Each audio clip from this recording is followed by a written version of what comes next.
Hello, and welcome to episode 12 of the Luckycast. I'm your host, DeoxysPrime, and joining me on this podcast, we have Kenny. Hi. Were you surprised I called on you first? Yes, I am. We have Collin.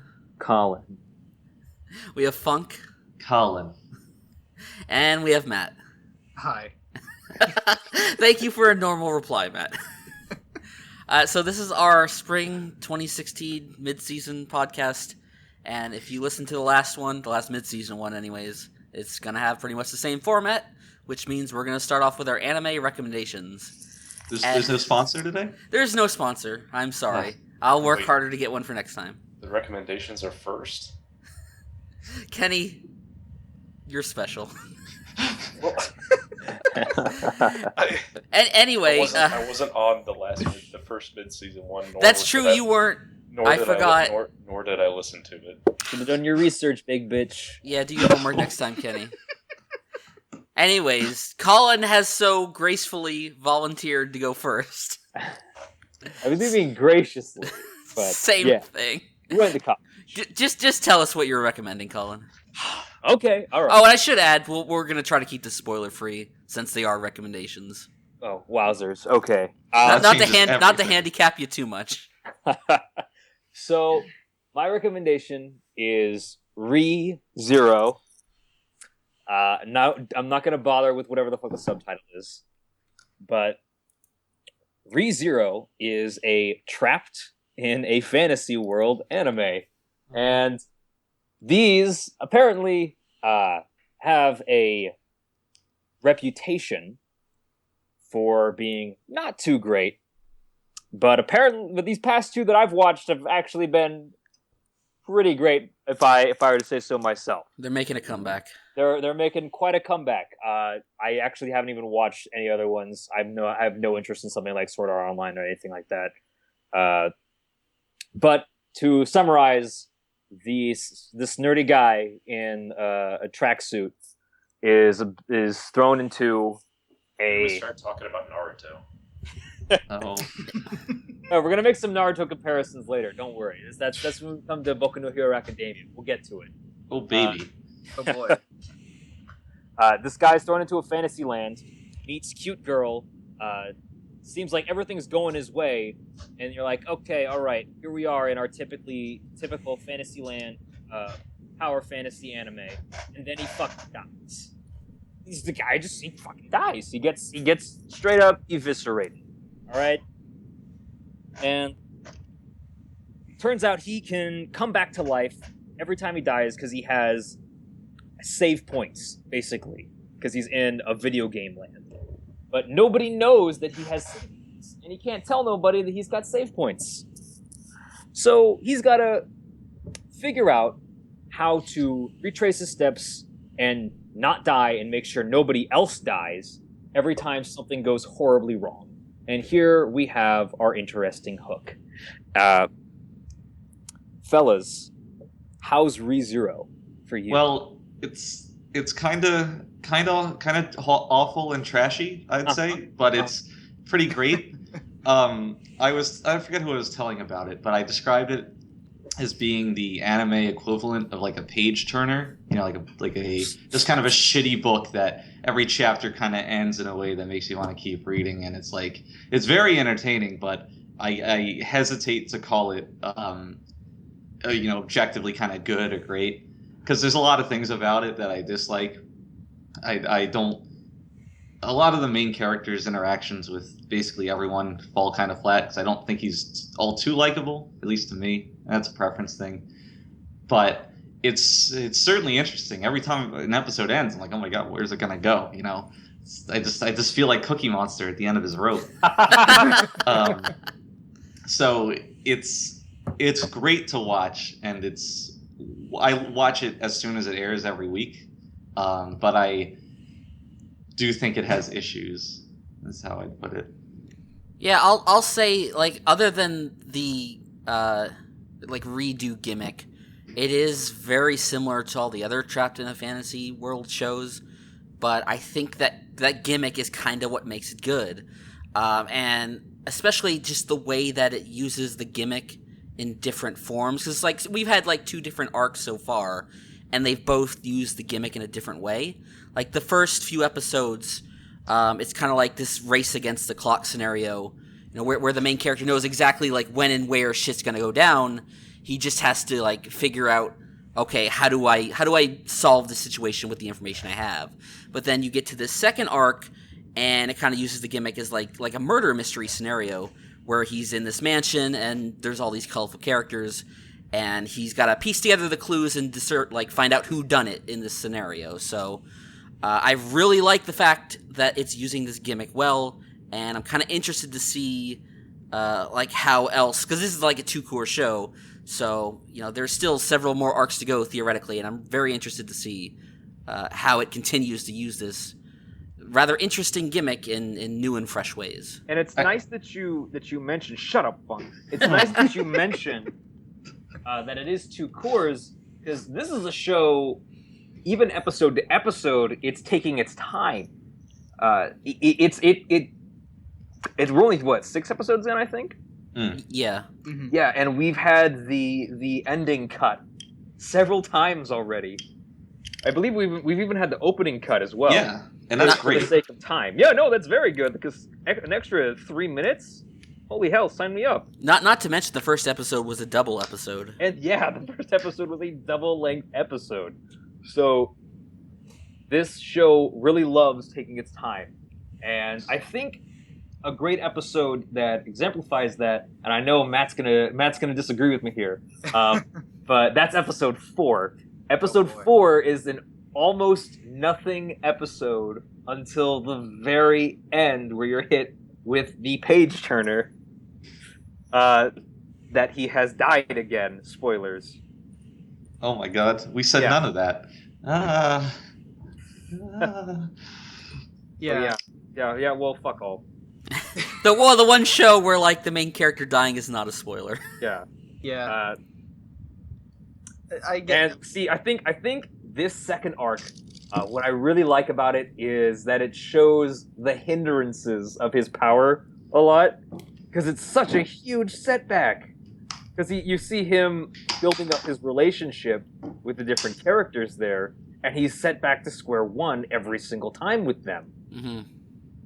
And I enjoyed watching how he needs to figure out how to mix it up each time with them.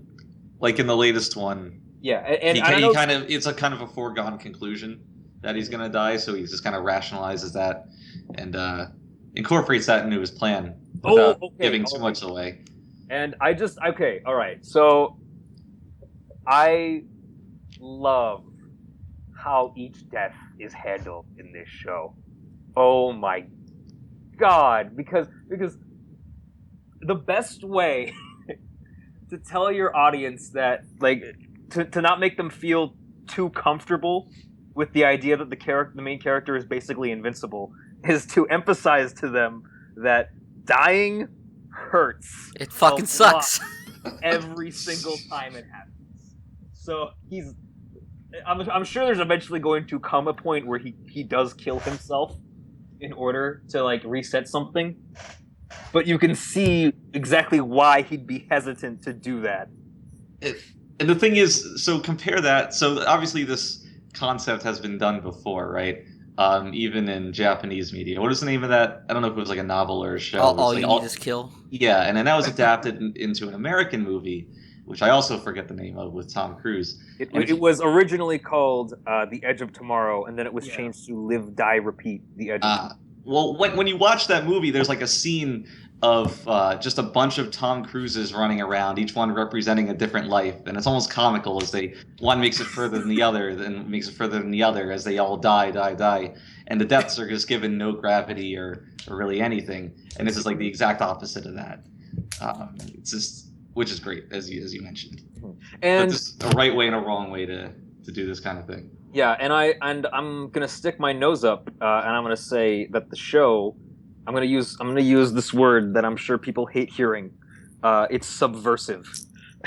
Because baby. The show is subversive because of this. Because this is obviously you could say that something like what we saw last season Why am I blanking on it? The Chapter Ragnar? of Fantasy World. No, the Chapter of Fantasy World one last season. Konosuba? Konosuba, yeah. Konosuba, which we all enjoyed. It's not really subversive, it's just outright parody, you know? Yeah. Re:Zero is subversive because, like I said, this genre is typically used for like self-insert power fantasy, and you can see that Subaru is clearly like a kind of typical self-insert character. But instead, he's just getting the living shit kicked out of him every single cycle, and he's basically powerless. Except He's for the weak time as- where he just happens to kick up a table at the right time somehow. Yeah, no, he's great at that. He's good at tables. It was adrenaline. Okay. I mean, he's not weak. He's just not super powered Yeah. like everyone else is. But it does stand to reason that, just given the nature of his power, that he'll grow more adept at situations he continually encounters, you know? So, Well, I mean, it's just by experience. or at the very least, I'm hoping that doesn't make the show more boring, so long as they keep each arc interesting and unique. Yeah. I like the idea that each arc is kind of segmented by where his, quote, save point is. At least that's the impression I'm getting of where it's going to go. Yeah, Because I like that. Maybe it's arbitrary how that shifts, and maybe it's not. Maybe they'll talk about it. But it's just it's a nice kind of anchor point for the audience. Now we're here every time he dies. Now we're a little further. Yeah. Matt, I know you wanted to say something about the show. Oh, I mean, I feel like that every time there has to be one of these type of shows where like where me and Collin have the best. I mean, I won't say this is definitely not like Concrete Revolution or Grimgar where I hate the show or something. It's just like I don't really see what's so great about it so far. I find the main gimmick of the show really interesting, and I'm curious to see where it goes. So it's not like I'm gonna drop this at any point. And also, I know that's 2 cores, so I understand why it's being so slow. At the same time, I can't say I really like any character in this show that much at all, especially not Subaru. Not even the QTs? I just don't really like them that much, honestly. I just find them kind of bland. Ooh, loud.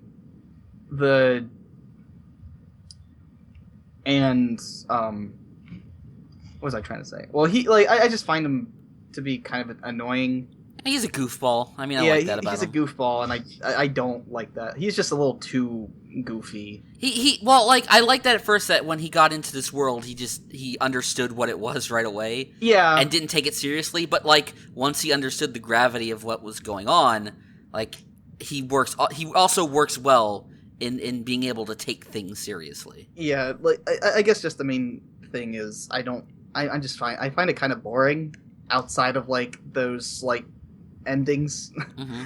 Outside of the ending of every episode where it's like where some horrible thing happens that like is the page turner, I just find almost everything else in the show to be really boring and kind of difficult to get through. It is slow, and definitely if you're not invested in the main character, those parts of the show will feel a lot longer. But I mean, I find him entertaining and likable enough for the show to work outside of just these surprise endings. Kenny, do you have any thoughts on Re:Zero? Not really. It's just pretty much. Actually, I pretty much agree with Matt, except maybe not as extreme. Like, I don't find it like horribly boring, but it's just kind of there. Subaru, Really? of course, I find him just annoying. That's probably.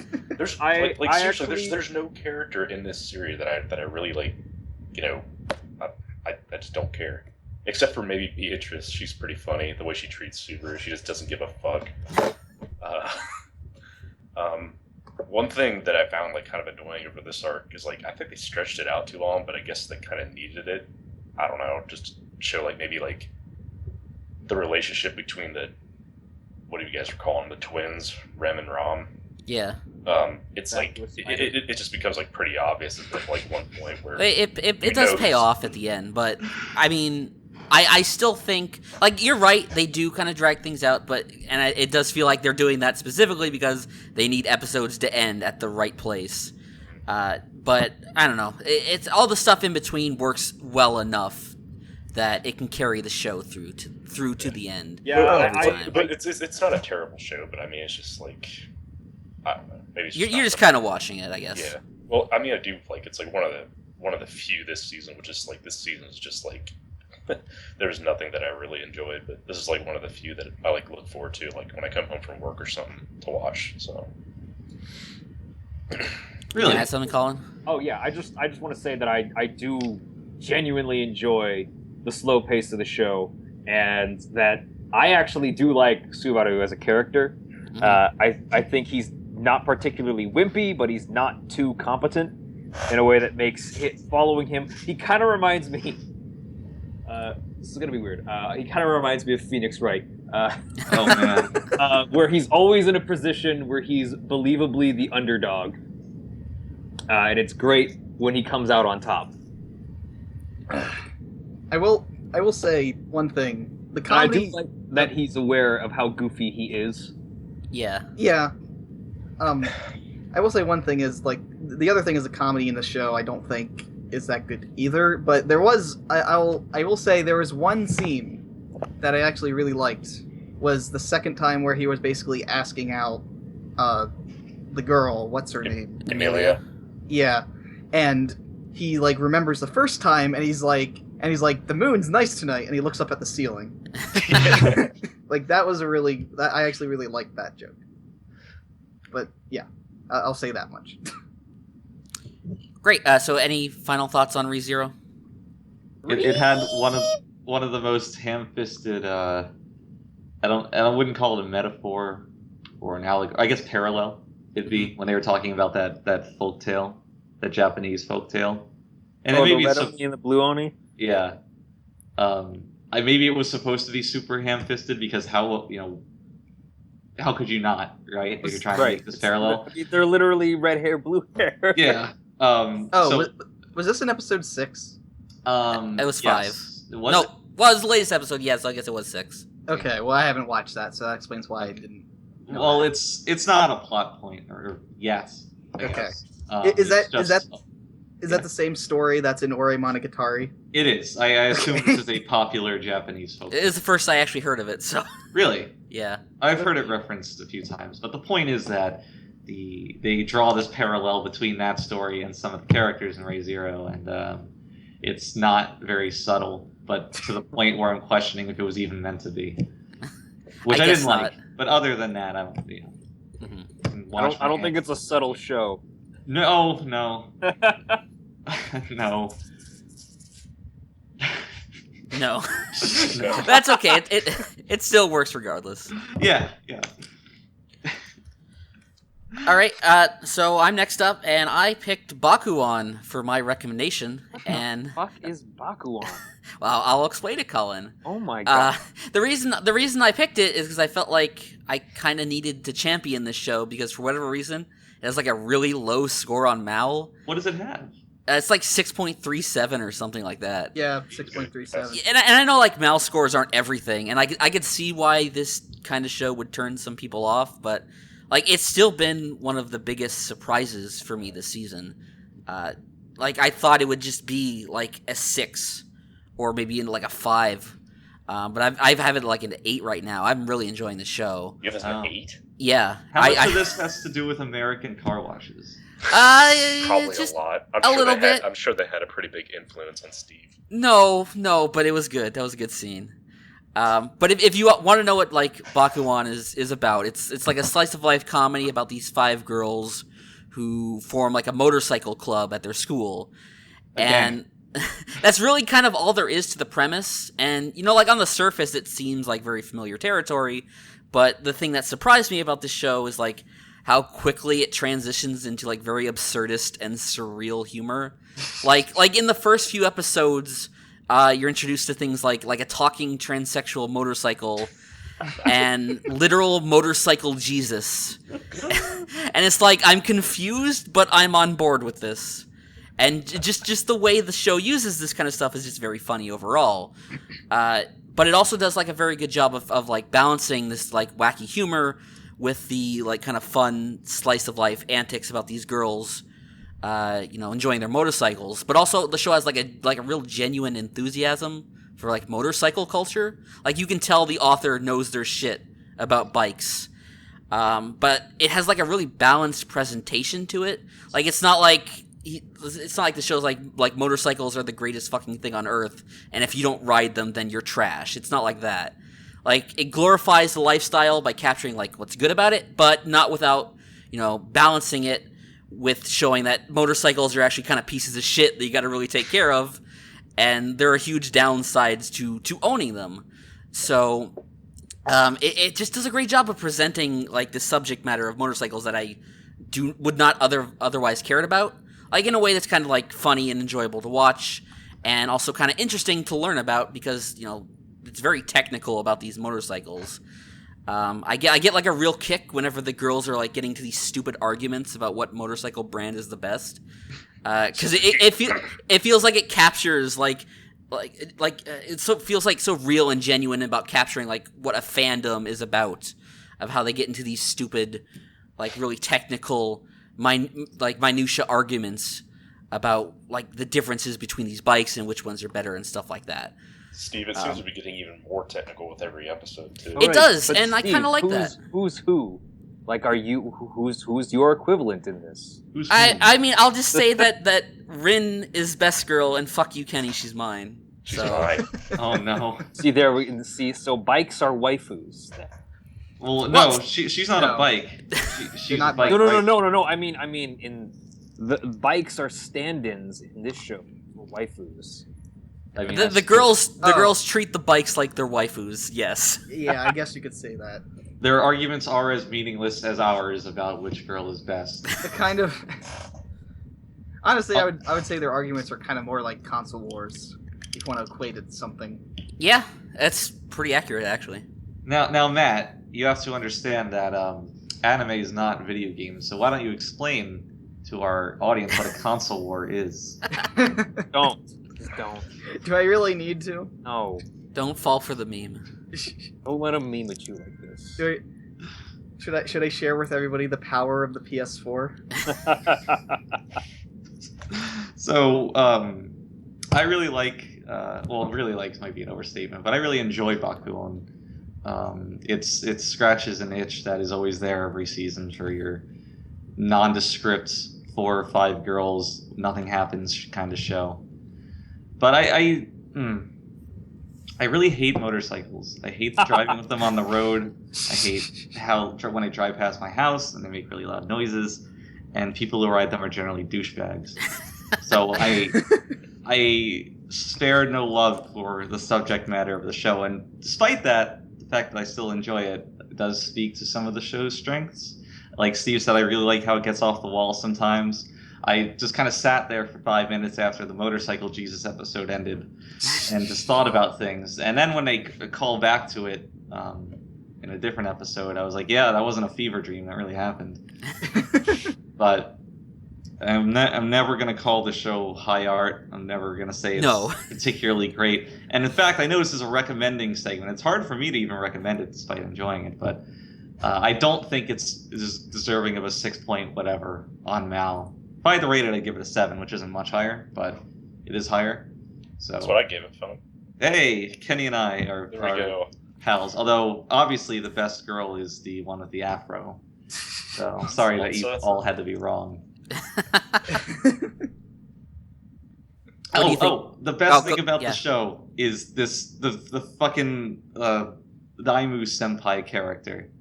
And the ageless wonder. Yeah, the complete just mystery that is this girl. The deepest lore. I remember when the first episode aired, I was like, I hope she never says a single word, and to date she has not said a single word. They can botch this. They can botch this in a minute, let alone half of the season. But if they carry it out, I'm gonna appreciate them so much for it. Yeah. It's just beautiful. Kenny? What? You having a good time with Bakuon? Yes, I am. It's awesome. Look at that. It's one of those fun things or fun shows, but it has like just that technical aspect of motorcycles, which, to be honest, I don't care about, but it's still fun to watch. But yeah. Well, because I remember like the obvious parallel between the show was K-On, and to be honest, even the girls' personalities kind of resemble those of the K-Ons, but at least this show they're actually doing club activities. They're actually riding their motorcycles, which is pretty comfy when they go on like long trips and stuff like that. I really enjoyed the trip they made to Hokkaido, that 2-episode So would you arc. say you wouldn't be on board if they just went to their club room and just had like cookies and snacks and tea every episode? It'd be kind of hard to ride a motorcycle inside of the club room. So. I would like to see the one character try to shove cookies and tea into her motorcycle helmet that she can't remove. Aside from that one visual gag, there's nothing there for that. And luckily the show's not lowering itself for that. Which is great. Could be much worse, which is a ringing recommendation if I ever heard. Yeah, it's like I looked at the chart of shows that are airing this season, and on Mal you can sort them by like the number of people who've added them, and this show is actually pretty low, so I don't think a lot of people are actually watching it. I think that has to do with fatigue for the genre. Could be, yeah. Because like on the surface it does look like one of those shows, but like I said, I think because the humor is just so ridiculous, I think it does a good job of setting it apart from a lot of the other shows, which are just girls doing absolutely nothing. And there's value in shows like that. Like, there's our shows this season that are just that I'm enjoying, but I like that this show is doing something a bit different. I might kill this discussion here, but has anyone ever watched Top Gear? I've seen an episode. I'm aware of it, but I know they're having a lot of parallels drawn. Because Raibu Senpai, how she always wears like the helmet and everything's so mysterious and all that stuff. Like there's a guy that's always introduced in every episode that races a car in Top Gear and always wears the helmet and never talks and no one knows who he is. So I'm wondering if that's like a reference to that or something. I think it has to be. It's probably a reference. Because someone who's this like I imagine the author's fan of it. I don't know. Yeah, the author has to be really into this kind of like vehicle culture, so they probably watch Top Gear. Mm-hmm. That's not a stretch at all, so. But they hate motorcycles on Top Gears. Oh, do they? Maybe that's what inspired the author to write this. I don't know. I'll show those guys with anime. There's one thing worth pointing out here that anyone who's going to watch Bakuon should know and should revel in, and that's the author's other works. Oh no. Oh, jeez. Perhaps for a lack of creativity, or perhaps for a moment of divine inspiration, the author has drawn a lot of hentai. And good on him. And when he needs characters for that, he just reaches into his other works and takes characters he's already concepted and drawn and just shoves them into the hentai. So there's this one screenshot going around of what was her name, Kenny? Onsa? Yeah. Of Onsa with just Funk's best girl. That's just my best girl with just the largest penis you've ever did see, amongst other things, and it really adds a lot to the viewing experience. I think the kitschy term that people are using right now is kind of like a 4D experience, one that brings in the viewer in a number of ways beyond just viewing the work.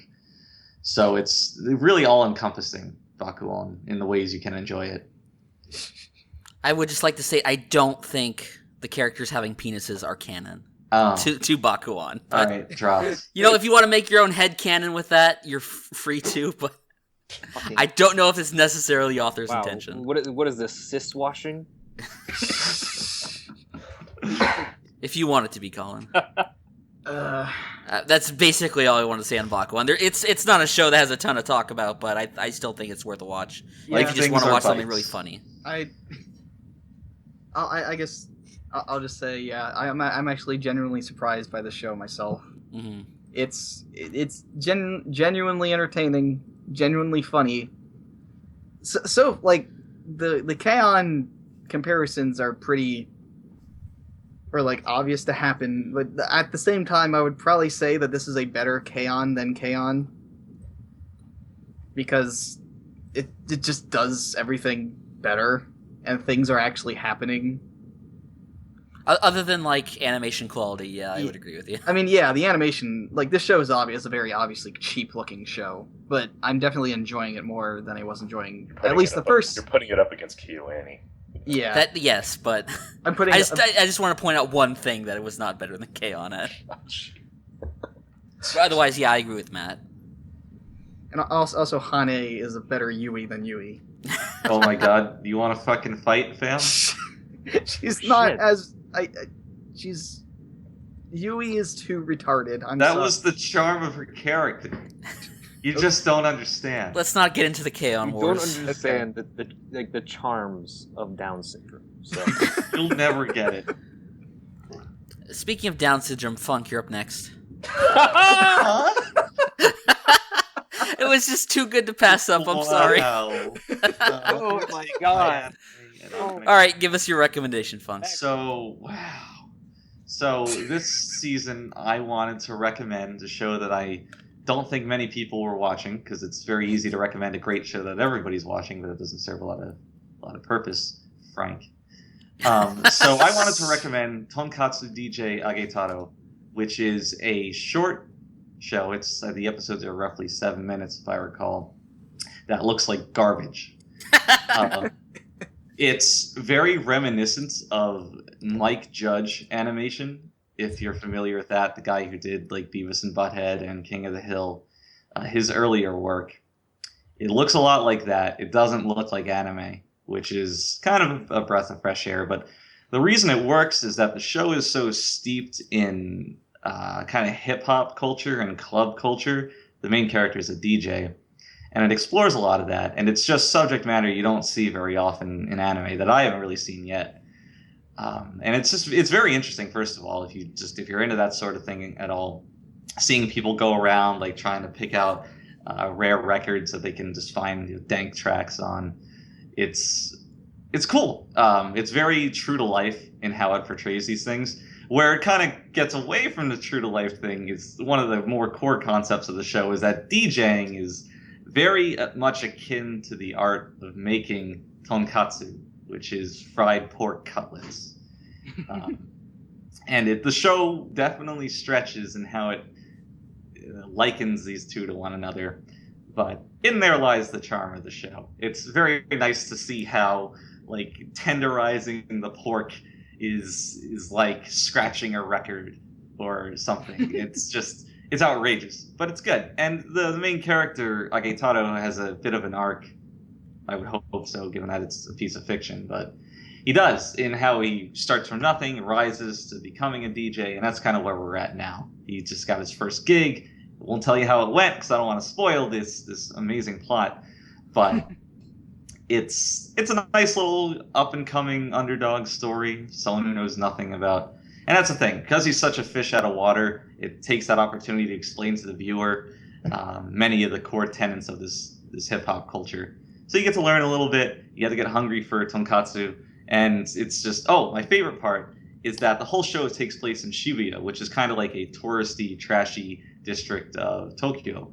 And just watching it gives me a lot of nostalgia for being there, because it's just such a shitty place with just a bunch of horribly dirty clubs, but it's kind of wonderful at the same time.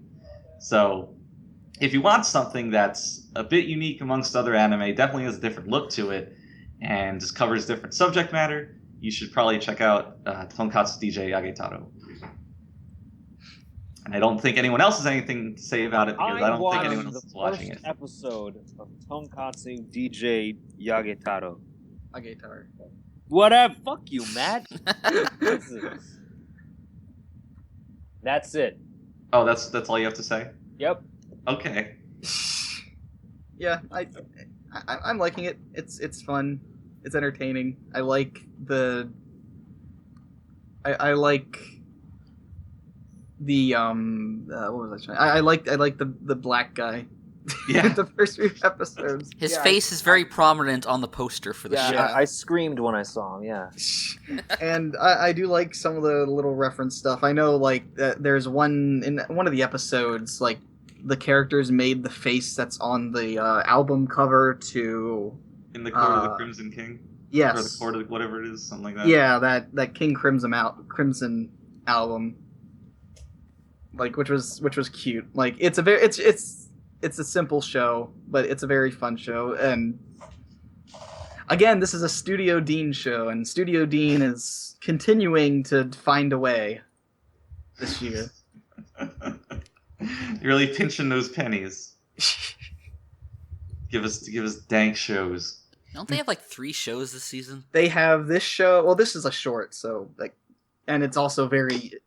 I can't imagine this cost very much at all. No, it's like a quarter animation, of the show. This looks like something that like could be like a Newgrounds animation, honestly. But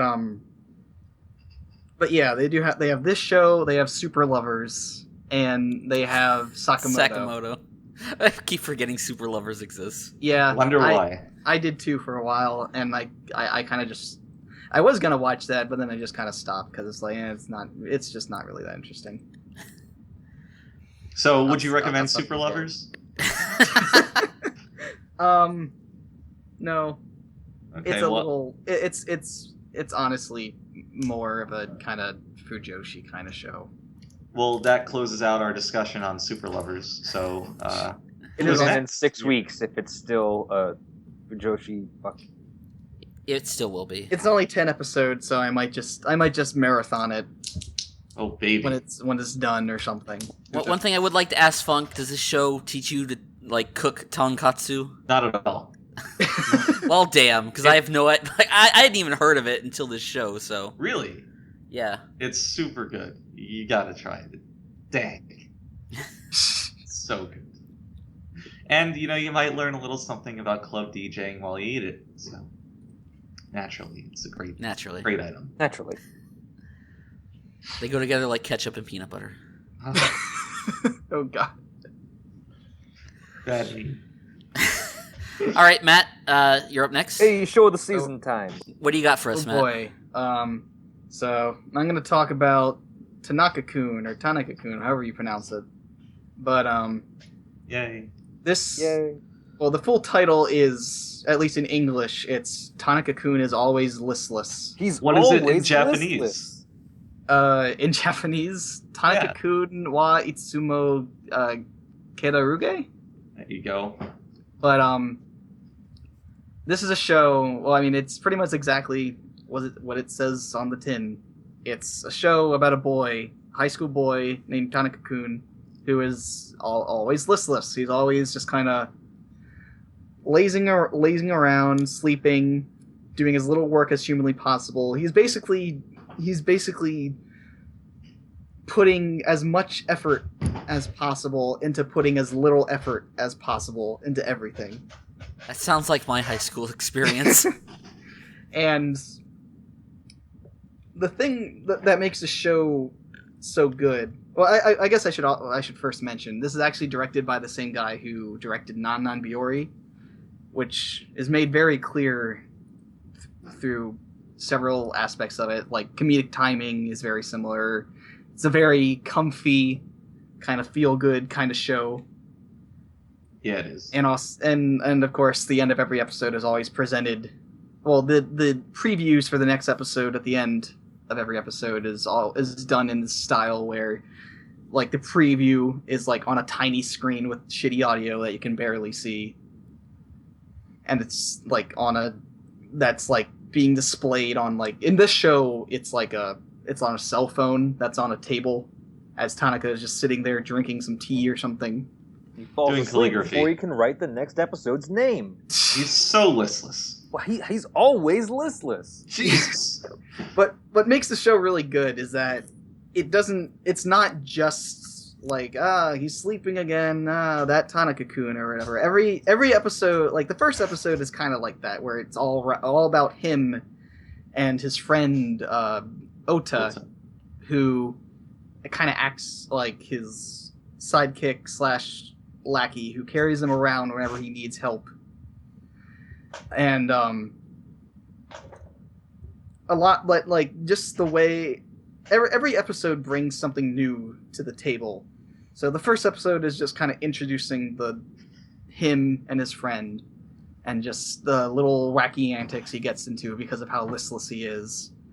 Second episode, then they introduce a new character who is the exact opposite of him, Miyano. So good. Who is this absolutely adorable short girl who wants to be his apprentice because she views his listlessness as maturity and wants to become like him. And there's just a lot of silliness that goes around with her, and as she appears more in the show, she just gets more and more adorable, and it's just it's incredibly fun to watch her just doing anything. And then like next episode, they introduce a new girl named Ichi-san, whatever. It's a hard word. It's a hard name to say, actually. But well, they call her name is Echi-zen, but they call her Etchan. Etchan, yeah. She is like this kind of delinquent / tsundere type character who is also like a good friend to Miyano. What's her listless rating? She's very low. She's very low on the listless scale. On the listless. I mean, she wants to fight Tanaka, who is too lazy to even do anything related to that. Then they also introduce. There's also next episode they introduce this girl named Shiraishi, yeah. Who is also adorable, but in a different way. Because she's this like really cute, popular girl that everybody loves, that then gets into antics because not everything about her is as it seems. Oh my god! What could it be? Watch and find out. Yeah. For real though, watch Tanaka-kun. It's great. It's a really great show. The comedy is always on point. It almost never does the thing that our dear friend Matt hates, where the character goes, "I'm doing silly thing." What do you mean you're doing silly thing? That's silly. Yeah. There's never a scene, like they never do the thing where a character explains the joke, or where a character like does something wacky, and another character who's like the straight man comes in from the corner of the screen and says, "Whoa, that's so wacky! Stop doing these wacky things." Like, it's not like that at all. It's actually very subdued. The humor it's very low. Not a guy who's really listless, so yeah, it better be. Everything about the show outside of Miyano is very quiet and calm. Yeah. And okay, I gotta note that the soundtrack to this show is great. Oh my god! And I'm not just talking about the OP or the ED, but just like the soundtrack in the show makes me feel like I'm in a nice restaurant and someone's playing some music for me. Like they got anytime antics are about to ensue, you hear that accordion come in. It's like, oh yeah, now we're in it. Lay it on me, fam. Yeah, that is another thing that is a staple of that director. Nan-nan-Byorei had a very similar kind of soundtrack. I remember every time in Nan-nan-Byorei when Row Row Row Your Boat popped up, I was like, oh boy, oh man, this is great. Show's great. Yeah, it's a great show. One of my favorite things about the show is its use of bumpers and transitions to just insert little jokes in. Nothing like outrageously funny, and it's not meant to be, but just little moments that make you smile, like cute little drawings, or some of them are actually laugh out loud funny, but just very simple moments of humor that just fill the void between two scenes and do it just so well and so simply. It's always something to appreciate with the show. It's never any downtime. Mm-hmm. Not to say it's like paced super energetically, but there's always just something to take in. It's great. Oh, one thing I really love about this show that it does is with both the OP and the ED is that every episode starts with that cold opening, and it always transitions into the OP after a joke after just kind of having a very kind of long still shot after the joke is said. Yeah, there's just a faded. By the way, there are there are a lot of just pauses in this show. Yeah, and that again, there's a lot of breathing room. The comedic timing just works because of that. Yeah, and also the same thing with the ED, where the ED always fades in during the very last scene, and the way it's done, it's so good. I love when shows do that. And not to mention the OP and the ED themselves are just amazing. They're pieces of music. They're great. probably the best of the season. Honest, really. I would agree. This is a very strong show. It's got just a lot going on in its favor. I haven't watched it yet, but this is like the one show that I'm putting on my list that I will like marathon at the end of the season. Yeah, it's I like having one or two shows like that. Easy to marathon. I went through 3 episodes today, and it's not like the typical comfy show where it's kind of difficult to marathon. Just go right through because they move so slowly, and that's probably because while the conflicts in the show are so minor, the characters take them so seriously that it's actually, even though we would talk about it's slow paced, but it's actually kind of brisk. Mm-hmm. At least it feels that way. It felt that way today. I mean, I went through 3 with no problem.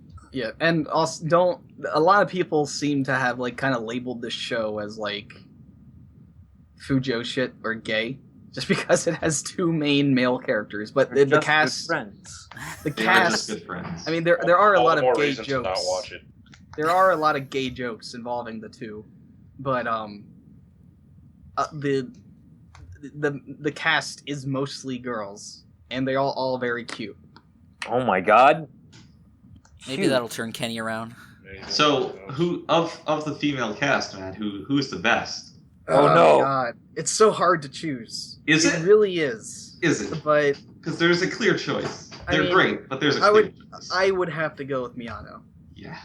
But Shirashi is a very, very close second, and I actually like Echen a lot, especially after the most recent episode. I didn't like her all that much at first, but the most recent episode, which I don't think you actually watched, not yet. Yeah, there today. She is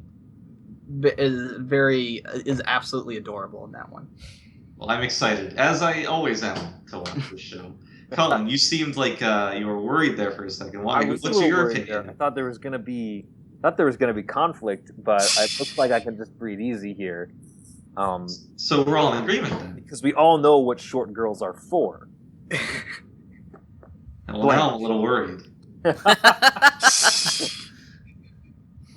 Are they for loving tenderly? They are for hugs only. Yes. I was worried we were getting into some dangerous territory there, but you steered us back out. Any final thoughts on the show before we move on? It's great. It's great.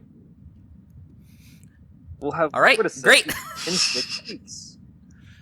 Kenny's not here. Then who just answered? That was Benny. Yeah, it was Benny. Okay, well, Benny, why don't you give us an anime recommendation? Okay, who's ready for boats?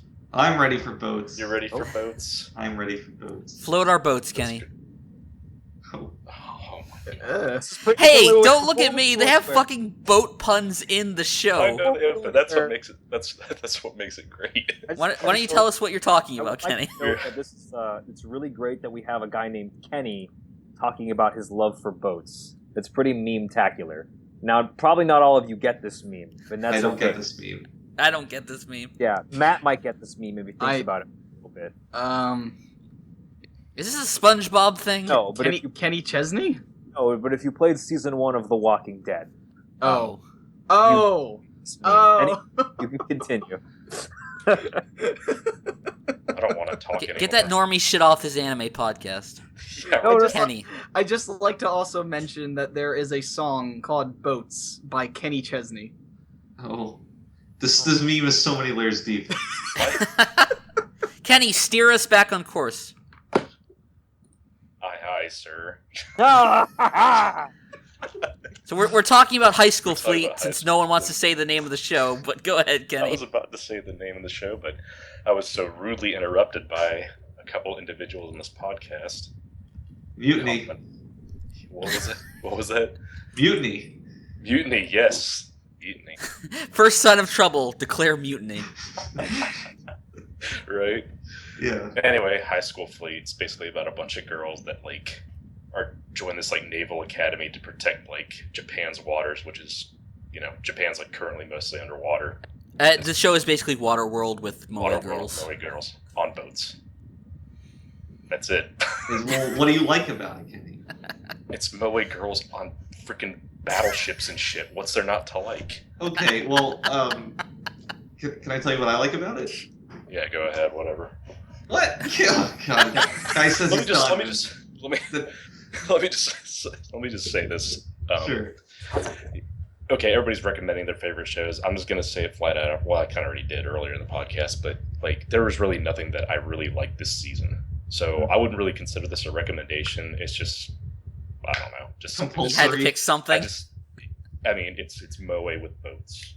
Okay. I had to like it.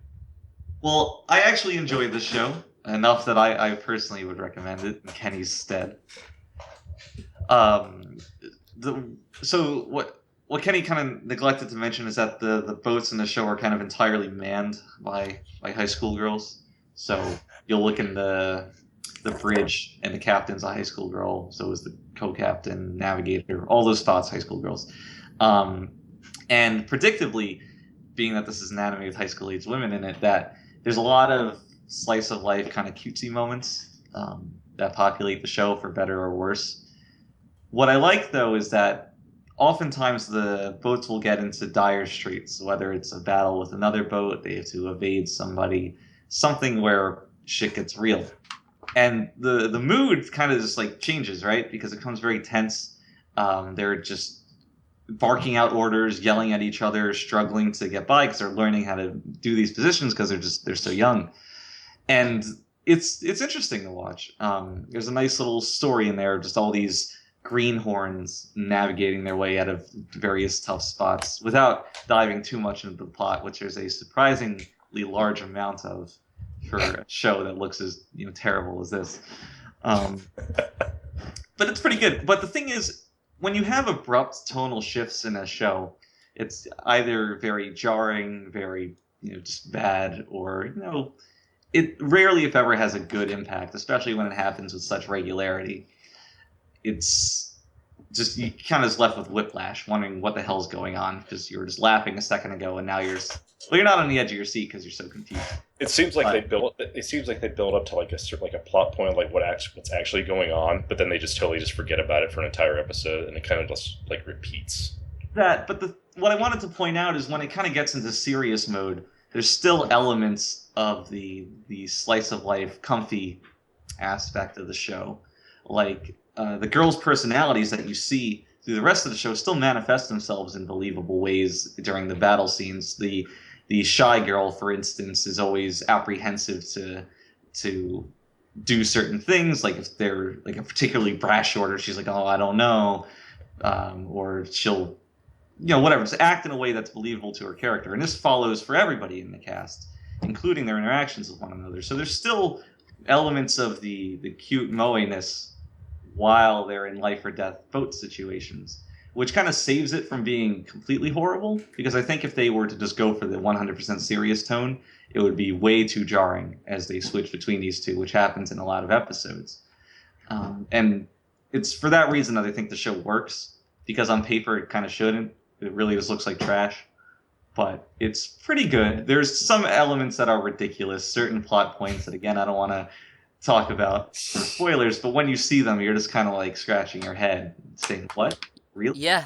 And there's one in particular that like 2 weeks later I am still like, what the fuck? Yes, but so it's not a perfect show. It's not a great show, but it does have elements that do work. And I think that these more confusing plot points, they might be explained over the show's run, and if they're not, I'm definitely gonna look at the show in a worse light.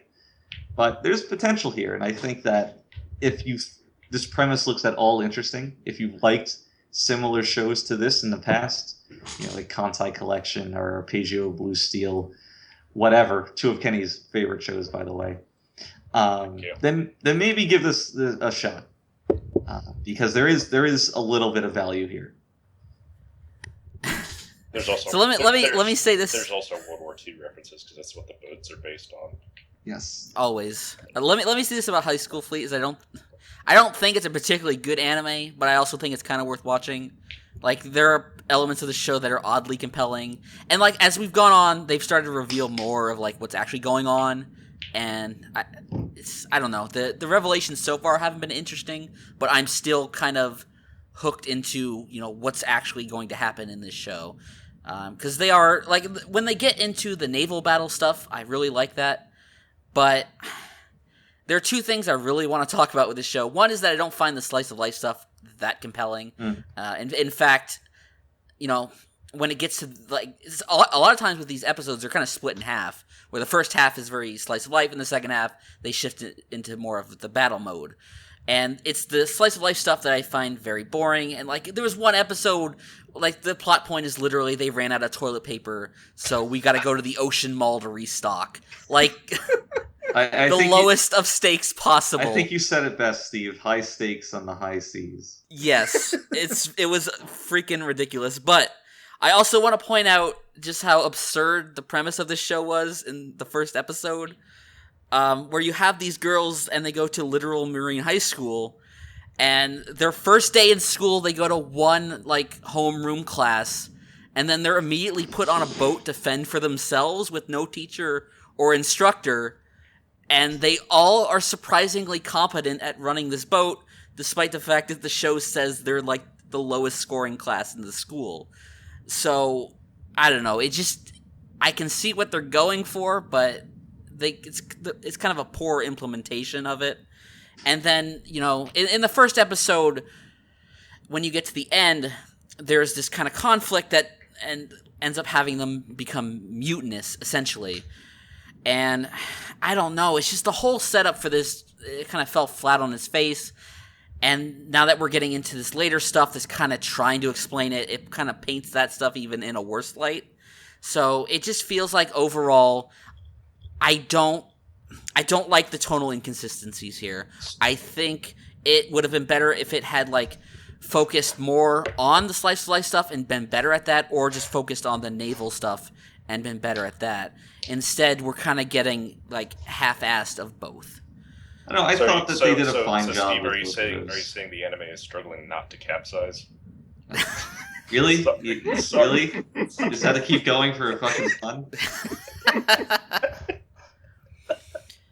Yeah, it's like I do think it's struggling to be a good anime. There's potential there. I just don't feel it's capitalizing on it. I don't think we're gonna see it. Did anyone who's still watching it watch episode 6? Is that the latest one? The one that aired today? Yes. Yeah, I haven't watched the newest episode. I haven't. Don't spoil anything. We'll get there, Kenny. But don't worry. Yeah, don't worry.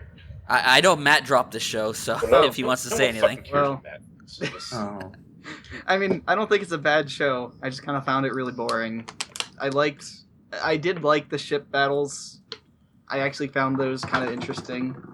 They definitely seemed to do their homework, but everything else about the show was just kind of really boring, and it went in a direction that was exactly what I was expecting. It was just like kind of half slice of life, half tense ship battles, and I don't think it's worth watching for half of a good show. Okay. That's pretty much it. I can see where Matt's coming from on that, and that's kind of how I feel about it. I just there is just enough to keep my interest here. But like I said, I think that's probably still enough to even give the show a recommendation and kind of make up your own mind. Because it's not a horrible show by any means. It's worth at least a watch. Anything else you wanted to add, Kenny? Don't think so. But what does Collin think? Alright, so there are boats. But the boats aren't cute girls in this one. Girls are on the cute boats. Yeah, the boats are mounted by cute girls. Right. Boats aren't actually cute; they're just normal looking. Yeah, but they're cute. Cruisers they're and cute destroyers boats. and shit like that. They're cute boats, and they gotta beat them. They gotta be the very best, catch all the boats. Good show. I think you're mixing your metaphors here. Gotta recommend. Thumbs up. 10 out of 12? 5 green beans, you know? The strongest recommendation, 5 green beans. All right. So we're going to move on to the last recommendation, which was actually Frank's, but because of an unfortunate emergency, Frank was not able to be here tonight. But we're going to carry on in his place and talk about Joker Game. So, yes. Funk, you said you wanted to take this, so go right ahead. Okay, so Joker Game is really great, I think, but it's a show about an agency of spies in Japan around the time of World War II, 1939, early 40s, late 30s. And when you first watch the show, you see all the members of the agency together. They're still kind of in the training phase. There's a government worker who's kind of introduced to them, and there's a little conflict between his ideals and theirs. But as you watch more episodes, it becomes much more episodic in nature, and you just see individual spies on their missions around the world.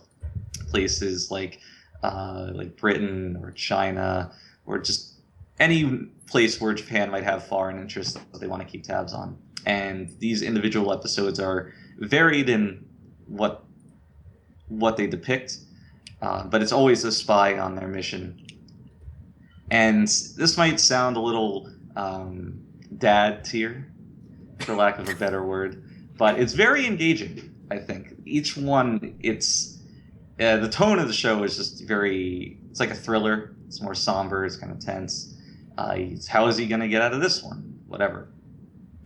And it's always engaging. It's paced very well, such that even though you're kind of thrown into a new environment with no knowledge of the characters or anything, because you'll just jump into China in this episode. You're just on a train and you don't know anybody there.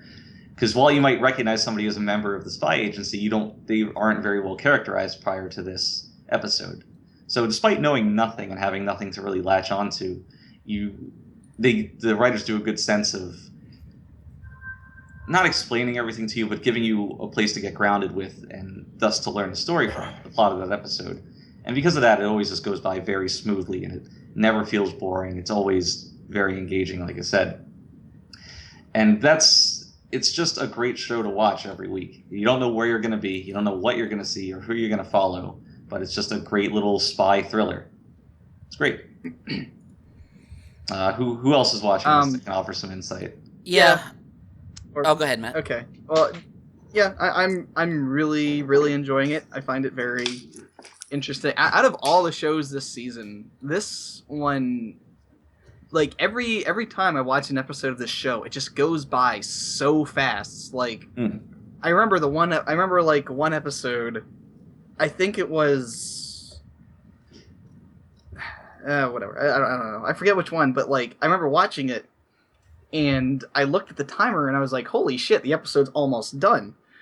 Like I was amazed at how fast it was going by. This show does a really good job of just keeping you interested and just keeping you in like in the moment of what's going on. It's like it's weird because you don't know any of these characters at all.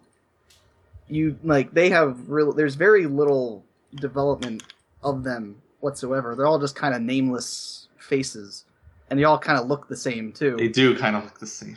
But it's just done very well. It's very episodic. Every situation they manage to introduce these new characters that you actually end up getting interested in and kind of caring about, and all the different ways that they deal with all these different situations are all just very smartly written. Like this is a show that's very clearly written by somebody who is an intelligent person who knows how spies work, and it's just a very well made, great looking. Well, outside there's some moments of kind of weird quality where like you see these like really awful looking CG people walking by, and the design of one of the characters in one of the episodes is a little A. Lamau.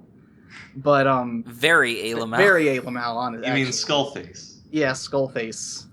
But it's a very, very like Funk said, very engaging, interesting show. Very historical show. what I like a lot is that one of the episodes, might be 4 or 5, doesn't even follow a member of the spy agency. Yeah. It's just some random military man from working in China, I think it was, and he just has his own little arc. You just filled in on this little backstory of things that are going on there, and then it's just you. At the end, it shows how the member of the spy agency was kind of pulling strings behind the scenes. So you weren't directly following his story, but you still get insight into his how he's working. And just the ability to just pop in on random people, locations like that is my favorite part of the show. Mm-hmm. Aside from the OP. I'll say about this. Say this about Joker Game is that I like it, but I don't love it, and I think it has some obvious issues that are causing some problems with me for certain episodes. You guys mentioned it's episodic, which I like about the show. But the thing about an episodic anime is it feels like it's the quality of the individual episodes matter more than a serial show. And some episodes don't work for me because it feels like, and feel free to call me an idiot on this. I welcome it if I'm wrong. You're an idiot. But it feels like in some episodes, these situations that are created for the spies, the show is more interested in explaining them to you at the end than rather than having you figure it out as it goes along. Some of them feels like there are pieces missing that they only show you at the very end that you couldn't have gotten otherwise during the course of the episode. And not all the episodes are like this, but I felt like the first 2 episodes in particular were very poor. The whole scene in the first episode where they're explaining the concept of the Joker game, I thought was really, really badly handled. Because in that scene in particular, there are parts of that scene that were taken out and then put back into the explanation, so that you really, while watching that scene the first time, you really have no clue that anything's amiss. And then you see all this stuff that was taken out. It's like, well, I could have... I would have appreciated seeing that the first time, because even if I didn't figure it out, I would have known something was amiss. But that's the thing. That's kind of the point, right? Because that scene in particular, you're watching from the point of view of the outsider. I forget his name. Yeah. So the show isn't framed as like a mystery where you're supposed to be figuring these things out. It's not inviting the viewer to solve whatever's going on. You're just a spectator.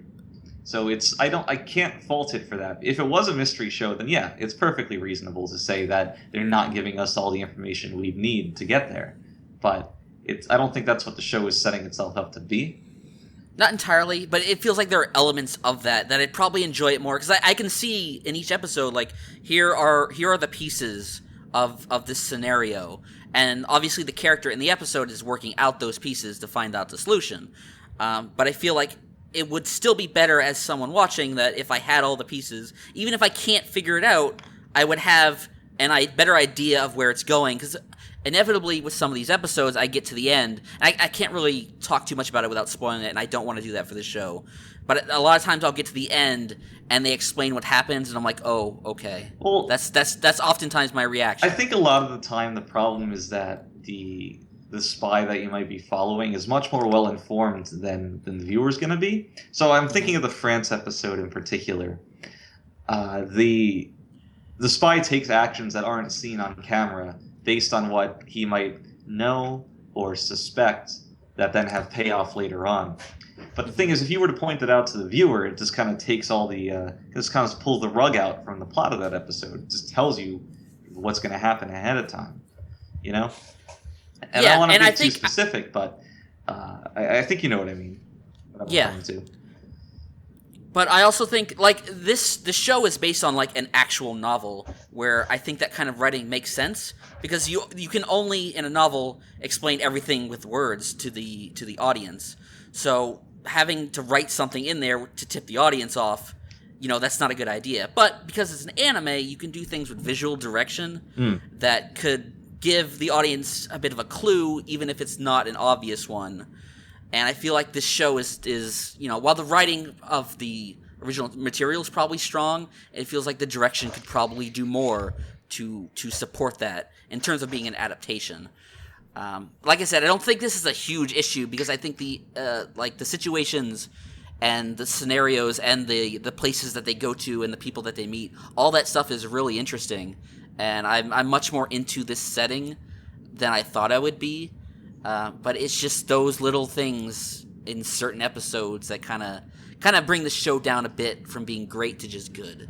Takes a little the impact away from when it's revealed, or whatever, when the story resolves. Takes away the punch because it just seems out of left field.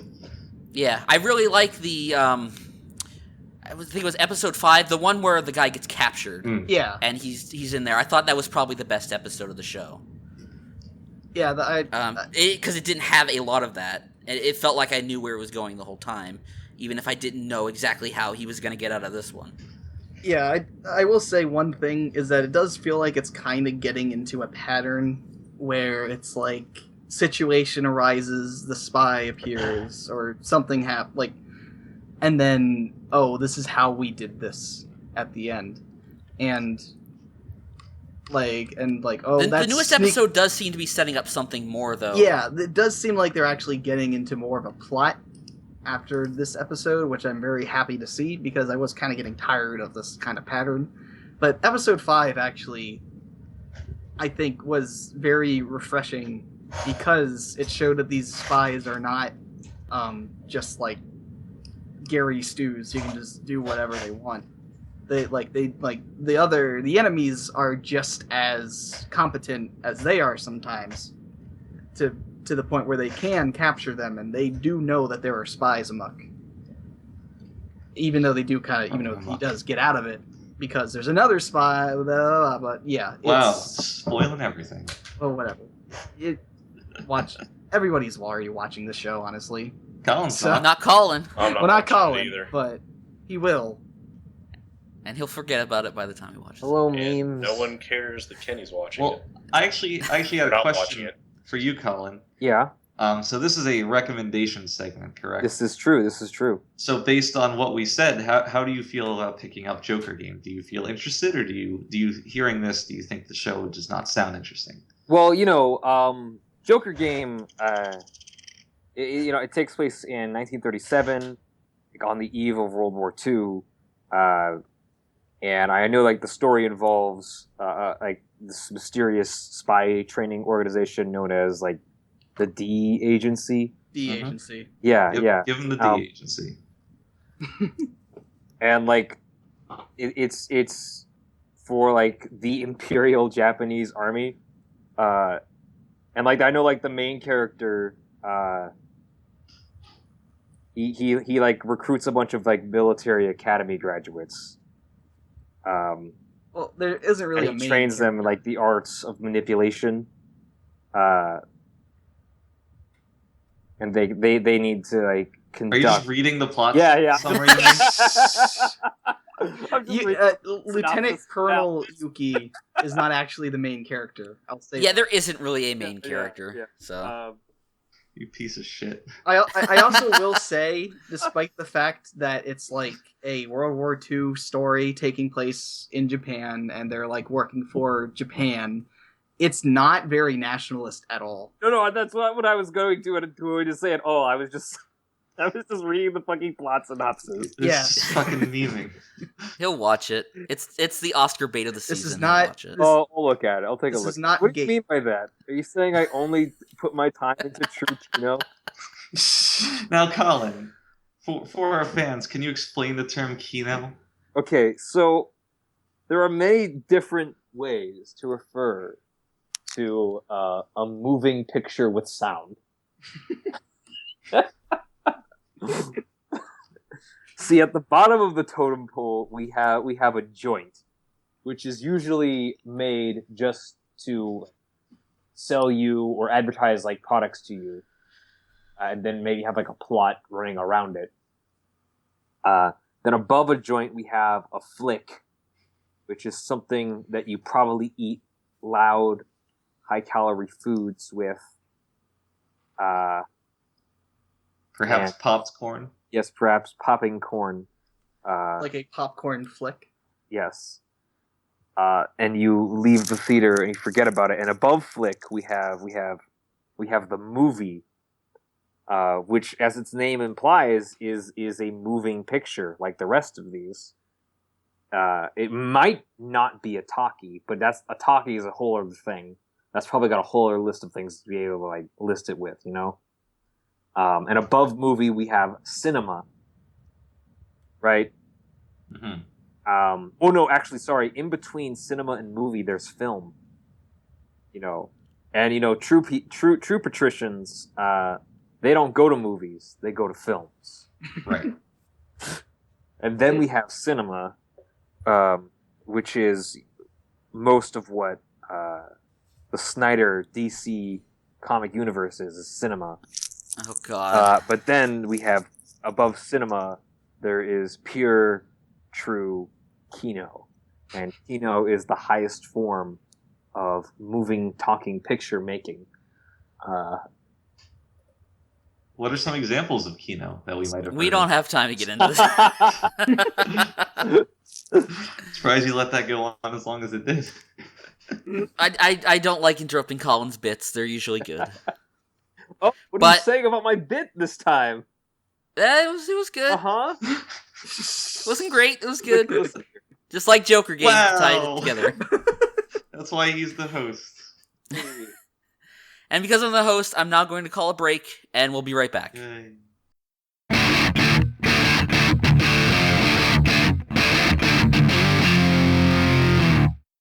And welcome back to the Luckycast. We're going to move on now to the dropped list, which is the shows we dropped. It's always a fun time. I forgot about this segment. This is great. I'm excited. So I'm going to start us off with a show that I dropped, and it may be a bit controversial. Ooh. But I dropped Kiznaiver after 4 episodes. Oh. I'm actually a little disappointed DL and Funk aren't here. Or sorry, DL and Frank. Oh God, I hate doing that. DL and Frank, I'm sad they're not here because they're the ones I think who like the show the most. So Yeah. I don't know if we're gonna have anyone here to actually defend it, but No. I can try to play the part. if you want, you don't have to play devil's advocate if you don't want to. I play Devil's Advocate. Sure.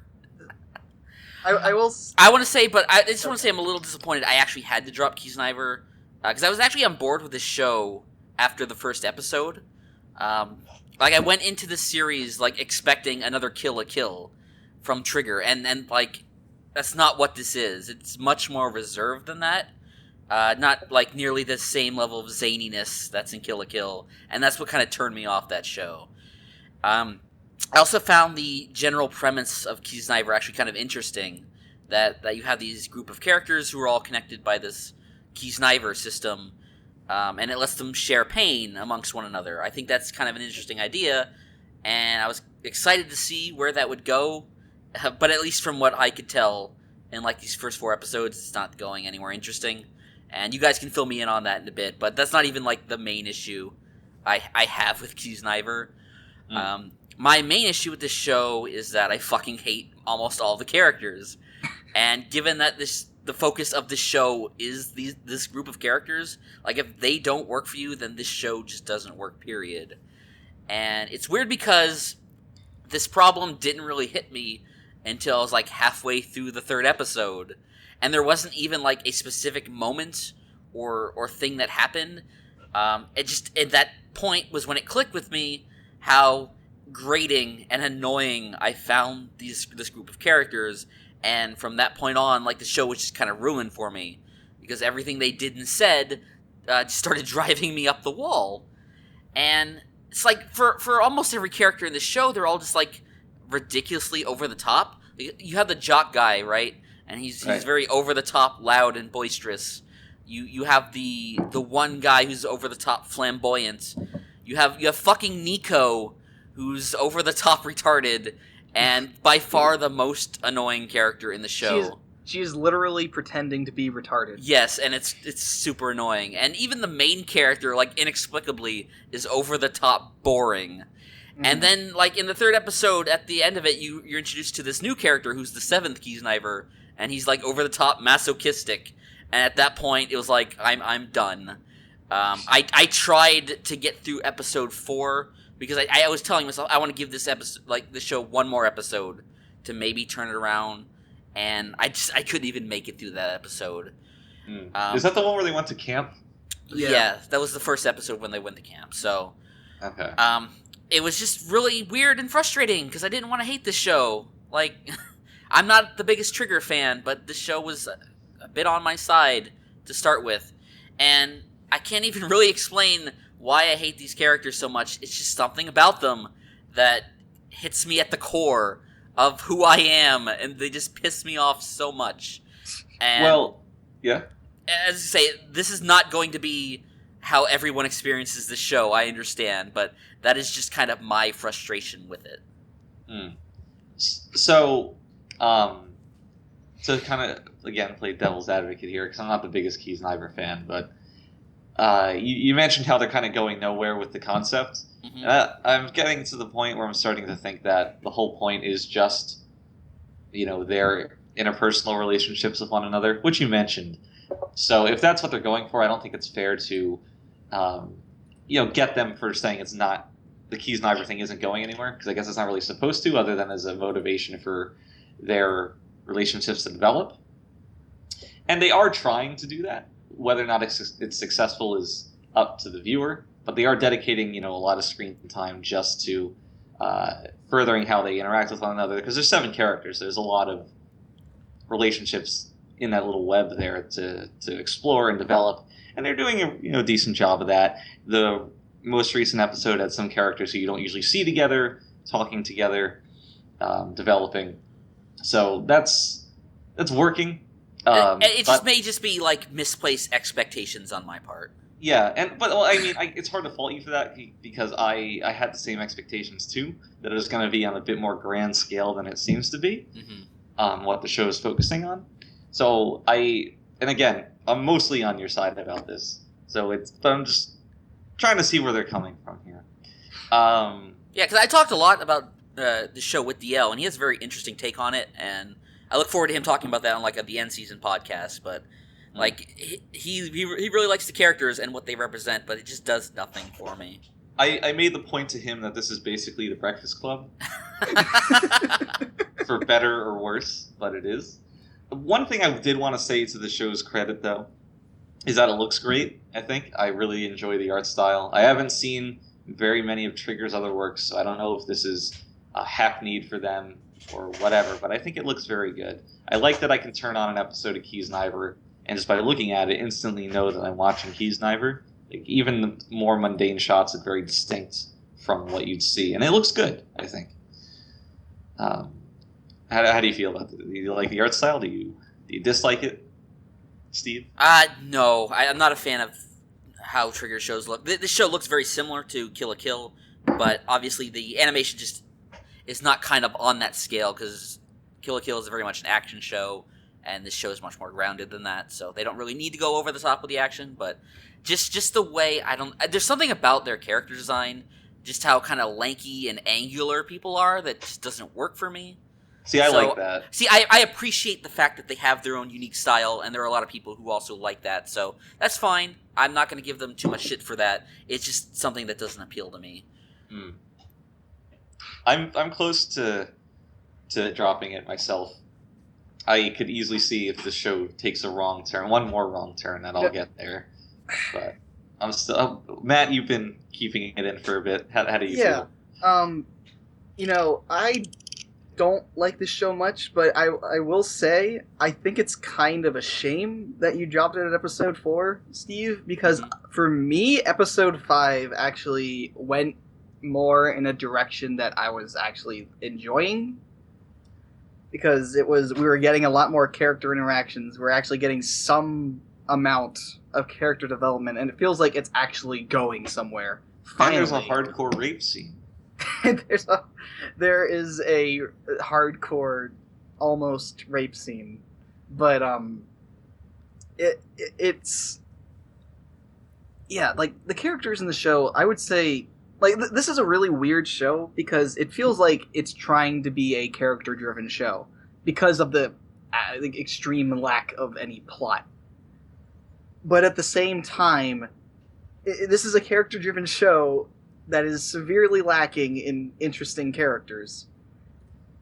Yeah, they're all kind of archetypes, which is the point, and that's when I was talking to DL, that's the thing he really harped on that he liked. But just the fact that they're archetypes doesn't really work for me because I was expecting them all to be more than that. I will say I actually do like Tenga, the kind of jock guy. He grew on me over time. I especially liked his interactions with the characters in episode 5. Same thing with Chidori, I think. I actually like. Is that redhead? Yes. I found her the least offensive character, yeah. Yeah, I like those two. The rest of the cast I don't like that much, especially the masochist guy. I absolutely abhor his character. I think there's a reason they introduced him last. Just he has no reason to be there. I mean, his reason to be there is because it's a thing that deals with pain, so of course they have to have a masochistic character. I don't think he may have had like one line in episode 5. He has no reason to be there. I don't like him as well, but I do think that that's an interesting take on the idea, right? So these people are sharing pain, so the natural inclination is that they'd all want to avoid causing pain to each other or causing pain to themselves, which would then transfer to each other. So then you have the natural foil to that, which is somebody who enjoys getting pain and thus spreading pain to all of them. I think that's an interesting concept, but I don't think they're going to do anything interesting with it. Yeah, judging by what they've done so far. Yeah, and that's the problem, is that I don't think they're going to do anything with him, and at the same time, he's just so ridiculously over-the-top masochistic that it's just completely unrealistic and doesn't fit with the rest, with like how relatively grounded the rest of the show feels. Like, this show feels like it's trying to be somewhat realistic. Other than Nico. But then you have this guy who just stands out so much. Like, even his character design just stands out so much in comparison to everybody else. And he just does. It's just obnoxious. Well, I also just wanted to point out the awful bait and switch they had at the end of episode 2. Oh my god, that was the worst. That was infuriating. The way they resolved that in episode 3. Just horrible writing. That's like... I don't recall. What was the... What happened... Okay, so what happened was... Minor spoilers if anyone cares. But... Okay, what happens was the glasses girl... Oh, yeah. No, Tanaka? Yeah. Is that her name? Maki Honkers. Honkers is like, at the end of episode 2, she's like, I killed someone before. And then literally, episode 3, nah, I'm just kidding. LOL JK. That's basically what happened. Yeah, it's like bravo Okada. What was that her name? What's that writer's name? Mari Okada, I think. Okada, yeah. Fucking. Is that who wrote this? Yes. Fucking bravo. It's like they are obviously setting up for something later on because there's more going on with their character, but that's just a really poor way to handle it in that moment. Especially when you put it as being the finale of one episode. The stinger, yeah. It just sets up the worst kind of expectation because no one is going to leave that satisfied as the viewer. Yeah. And I don't think it's they benefited very much from frustrating the viewer at the beginning of a very early episode, you know. Just Kenny, how do you feel about Kiznaiver? It's just kind of there. Seriously. Boy is it. I would have been happy if it had just been there for me. Yeah, I mean, it's still something I like, you know. I just kind of want to see where it goes. I mean, I have no reason to quit watching it. But,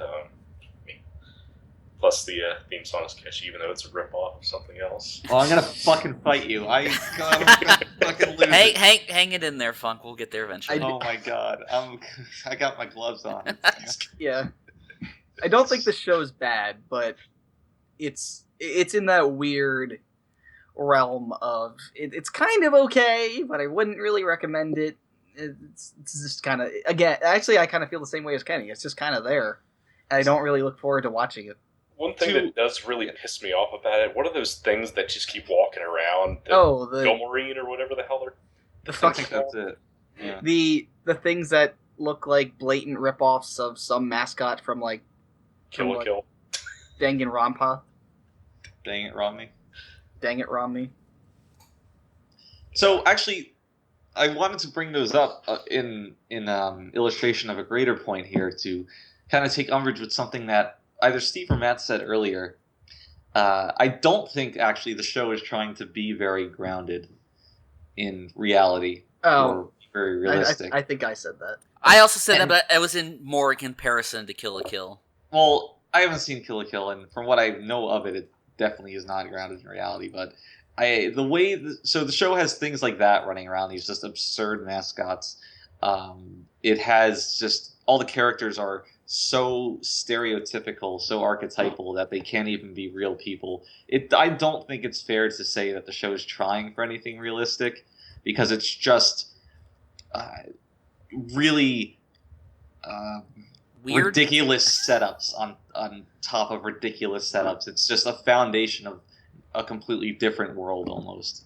I guess, but it doesn't seem like it's not that in your face about it. Like those things that are running around, they're just kind of there. Right, they're treated as being commonplace, and they are in the show's fiction and the show's canon, but the world that it builds for itself is such a far cry from what we would call reality that I don't think you can say it's trying to be anything approaching not even realistic, but even less committal than that. Yeah, it's just such a fantasy. I guess it's just the fact that it's so character driven, and that it feels like it's trying to be more like again. This is like it's just a weird realm where I'm not really sure what it wants to be, because it's going nowhere. The characters aren't really interesting. The plot isn't really there. There's a lot of things happening, but none of it really matters. Yeah, it's just a really weird show. You see, like the test of courage in the most recent episode. Well, I guess not most recent anymore because it aired today, but the second was episode 5, and you just think, well, that was pointless. It led to developing the relationship between two characters, but in their story, like the grand scheme of things, like as far as events go, it was just a pointless event to hold for the people putting it on. Yeah, like that's the thing. Like, I feel like all these characters, like, none of these characters seem relevant in any way to each other for, like, this Kiznaiver system to even be attached to them for any, like, the only two characters that seem to have, like, gone through any sort of, like, development relationship-wise are Chidori and the boring main guy. Like, their relationship has kind of grown, but it feels like everything is just going towards them, as, like, kind of converging towards their relationship, but not really anybody else's. And it just kind of feels weird that that we're halfway through the show, and they're the only real focus. They're really dumb childhood friend relationship. I agree that the show is gravitating towards them as the focus, but they have taken moments to highlight other relationships, like Tenga and Chidori. Like, they have a little thing going on where he's trying to, support her in her romantic interests. Honkers and fashionable guy whose name I forget.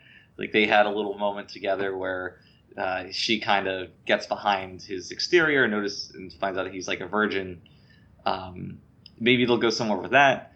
They are doing other characters. Relationships, even if there is a focus. But again, like, I don't know what the point of anything is. Like, it's self-serving. The point is just to see these developments. Is it though? Because they mention things like world peace, and I'm like, how is any of this? I think that's just to rationalize the Kiznaiver system within, to the viewer. Because if you don't present anything like that, it gets even more ridiculous that they're even in a situation where they can feel each other's pain, because it's just so nonsensical, right?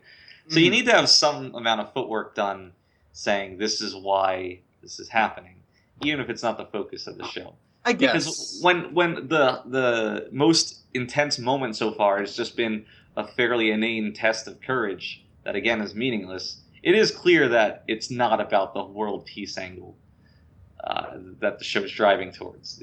It's about something much more local. It's just that I've never seen a show meander around as much as this one has and just do nothing with anything.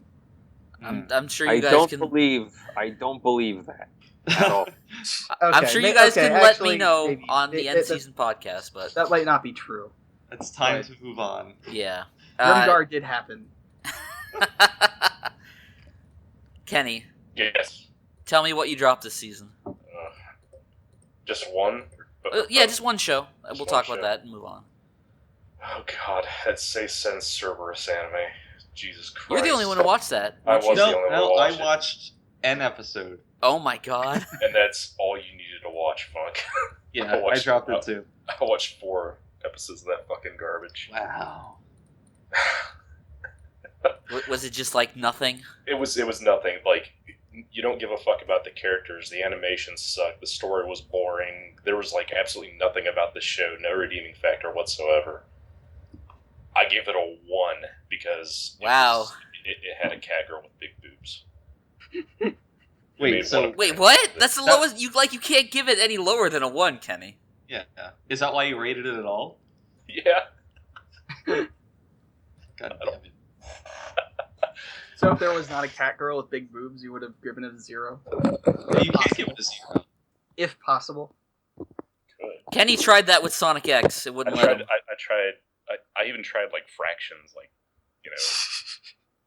only like 0.001 or something like that. Still wouldn't let me do it. Kenny's trying to game the system as always. Yeah. Is there anything you wanted to add about this anime, Funk? No. I didn't think so. Well, in that case, if you want to go next, tell us what you dropped. I was wronged. I was wronged this season. Oh no. I was going in very excited. I was oh man, this is airing a sequel to one of the most enjoyable shows I've watched in a long time.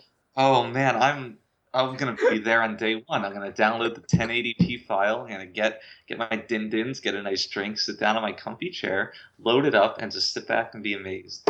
And man, I was wronged.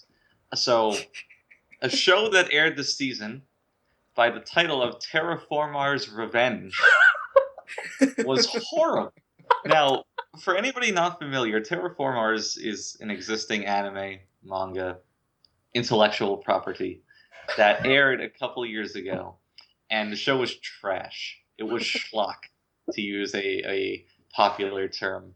The point of watching Terraformars was to shift through the abundance of melodrama and just overall poor writing to get to moments of just cute girls getting their jaws ripped open by giant human-sized roaches that looked really oddly like black people. But it was pure and utter trash in every sense of the word, and I loved it. It was great. It was super entertaining. The show took itself very seriously, and you just were along for the ride. It was hilarious in the worst ways. So, when I saw they were making a sequel, I was very excited. The first one ended in an unsure place. I was curious to see what happened to the characters, and I was in for it. I was on board. So I load up season 2, and I start watching, and suddenly everything is wrong. I can just tell immediately. First of all, the look of the show is completely different. Everything's a lot more cutesy than how it was before, which was pretty realistic. They had to censor a lot of the gore in the versions that aired on TV. This one's much more mild. There was a lot more humor, intentional humor, I should say. And the overall tone was much more anime.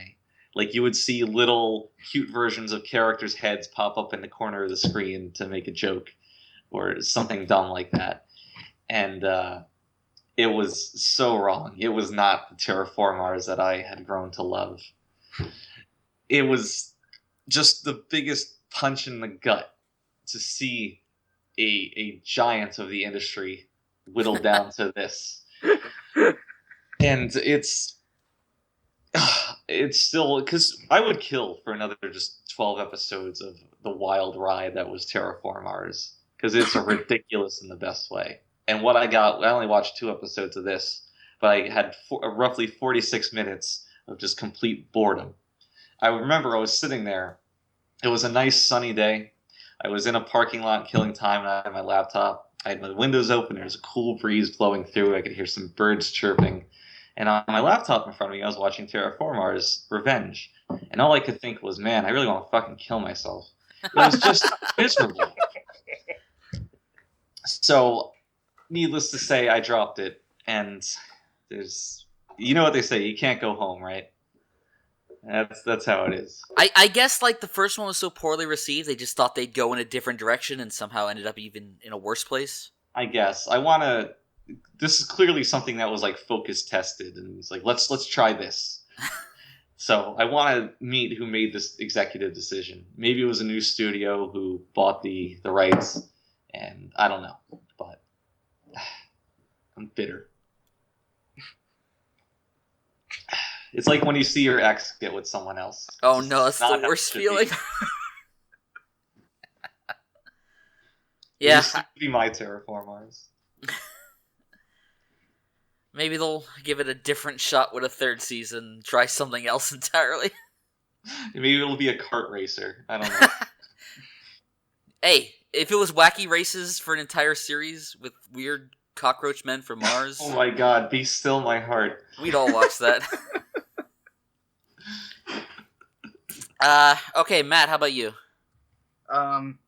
Just any show I dropped? Yeah, any show you want to talk about. Oh my god. There's so many, right? Well, there's 6, but there's one in particular that I only watched 1.5 episodes of, but I might pick it back up later. Ooh. Just because of how ridiculous it is, and also it's only 10 episodes. That show is Big Order. Yeah. And Jesus Christ, this. Okay, so we recently watched Mirai Nikki, which is by the same studio, and the original manga is by the same author / whatever mangaka, whatever, however you say that. But and like Mirai Nikki was really bad. This is a whole nother level of bad. This is legitimately like one of the worst things I have ever sat through. And you didn't even get to the really bad stuff. No. Yeah, you didn't even see the pregnancy. I didn't even see the pregnancy and the apparent decapitations a lot, and bunny. Yeah. This show is like about a boy who like wishes he has the power of like territory control or something, and he can just do he can pretty much do whatever the fuck he wants with this. The biggest problem is like his power is really ill defined, and they just change whatever it can do at whatever point. It's so inconsistent. Apparently, they just do whatever they want with his power because, oh shit, I wrote myself into a corner. Let's just do whatever the fuck. But not even that, they write themselves into bad ends where, like, he should be able to get out of the situation easily, but for some reason his power is not working. And for no other reason that they're just retarded, I guess. Yeah, and, I mean, I haven't actually seen where the show really goes. It's just that I dropped it in the middle of episode 2 when we go from, like, awful, like, kind of murder and shit in the first episode to episode 2 with wacky hijinks of this girl dying over and over and over again because she can just come right back to life. And we're just going through this base with this like wacky music in the background. Yeah, this has like the most ill-fitting soundtrack of anything I have ever watched. It's so bad. It's like this show like really should be labeled as a comedy because of how like just stupid it is. Yeah, I made this point before, like, if this was written as a straight comedy, I think it could work, because this premise probably lends itself better to that than taking itself seriously. Yeah. Which is where this show majorly fails. It's just so bad. The direction is awful. The two main characters are honestly, like, they're literally just Yuki and Yuno from Mirai Nikki, and, like, design-wise. They look almost identical. That's true. Except they have far less personality. Yeah, except they have, like, I will say that. They have, like, no personality. It's just so awful. Like, this is a show that is legitimately, like, Mars of Destruction tier, almost, in quality. It is just I don't terrible. know about that. Mars' destruction was pretty fucking bad. I so is this, Kenny. This, I know it is, but this one I can actually watch this. That one was just that was just like a 30-minute movie. This does have train wreck watchable quality about it. Yeah. Does it? I think it had train wreck droppable quality of it. I mean, I'm gonna finish this show somehow. That's amazing. I don't even the thing is when I'm watching an episode, I don't really find it boring. It's bad, but I don't think it's particularly boring. Which is if something. It's almost like you look forward to what kind of bullshit are they gonna come up with today? Just exactly, yeah. That's the biggest reason why I'm sticking with it. Yeah, exactly. I guess the question, Steve, is have they topped the pregnancy moment yet? No, and she, as of the last episode, still has not actually given birth, so I don't know what's actually going to come out of there, but... Probably a baby. Oh, I'm looking You'd at think, but... episode 5's right here. Can't wait to watch it after the podcast. Oh my god. But yeah, this is definitely, the worst show of the season. The worst thing about it is I find the idea of this character who accidentally wishes for the world's destruction pretty interesting, and it just immediately drops the ball on that entire premise in the first episode by giving everybody superpowers and shit, and it's just so stupid. And also the superpowers are always super convenient to exactly the situation that they're in. For example, in the last episode I watched, which was episode 4, they were in a situation where the governments of the worlds were going to kill these people with nukes. And so conveniently, they came across a character whose power is to eliminate all nuclear energy in the world. just that once? Yes. It's just your nukes are now useless because we have this character. So they just do that once. There's just no more nukes. That's the power. Yeah, and it's just they wrote themselves out of the situation by just giving someone this very specific power, and I feel like that's what they're gonna do the entire show. Oh my god. It's really fucking dumb. So is this show not to get all buzzwordy here, but is this just the ultimate power fantasy? Just we're gonna take over the world with no opposition at all? There's opposition, but and the thing is, in the first episode, they take the character's power, which is essentially unlimited, and then drastically reduce it, even though it's still overpowered. They just change it to being within a certain radius, right? Yes, and it's it would be that if they hadn't done that, but even then, the way the power is, he should still have little opposition, but just because how awful the writing is. The power just works or doesn't work whenever they need it to. And basically, mind you, he's doing all of this for his sister. Yeah, and even though he puts people under his command, they can still disobey his command. What? At will. It's so dumb. This is ridiculous. It is ridiculous, but... Yeah, go watch it, Funk. I've seen enough. No, you need to watch more. Suffer with me. I mean, it is only 10 episodes. Yeah, if it was 13 episodes, I don't think I would make it. But I think I can stomach 10. Oh, God. And that's probably all that really needs to be said about Big Order. Yeah. It's a big order to finish it. Yeah. Collin apparently has dropped nothing this season, is that correct? That's sort of correct. Okay, well, what's sort of not correct? Convince me to not drop Asterisk. Oh, baby. Oh, God. Well, first of all, don't drop Asterisk, because I need someone to talk about it on the end season podcast.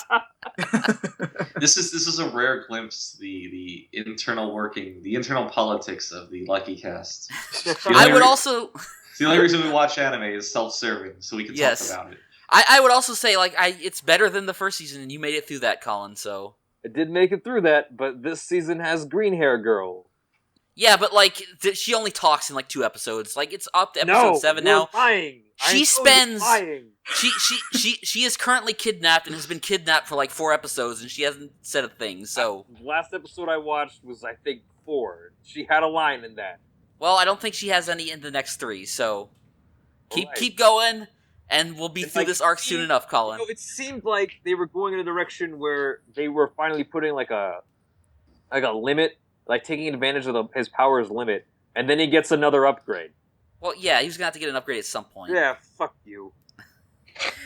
It sounds so fucking arbitrary. It's just as like instant win power.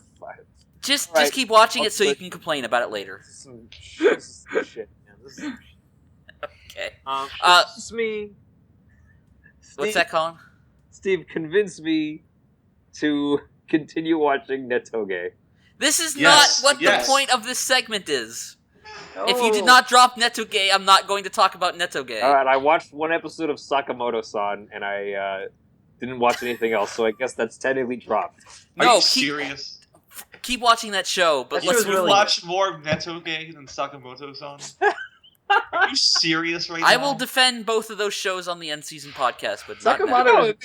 I think the people here like Sakamoto-san. Yeah, it's really good. That's why this is so ridiculous that you've seen more than that of Netoge, which is trash. I will say, Colin, the first episode is probably the worst episode. It is of Sakamoto. 2 and 3 are especially gold. So yes. Okay, Jerry. It's a very funny show. Okay, all right, cool. Well, fuck you. I'm gonna talk about a show that's actually been dropped here, and I think more than one people have also dropped this. Wait, I think I know what it's gonna be. What do you think it is, Funk? Is it Bungo Stray Dogs? You nailed it. You know me. I know you. And this show is actually not offensively bad or anything. It just has major flaws that were like its ultimate downfall. I think the biggest flaw it has is that it tries to walk this fine line of being like an action comedy, where the comedy is not funny, and it also comes at the expense of the action a lot of the time. So, it's really weird how much they keep pushing this comedy that doesn't work in like any form. Like I watched like 3 episodes or 4 episodes. I didn't laugh once, and yet the comedy is like a huge aspect of the show. Yeah. And there's also a scene, and Funk and I talk about it. He knows what I'm gonna like bring up here. It's the point where the show kind of jumped the shark. Yep.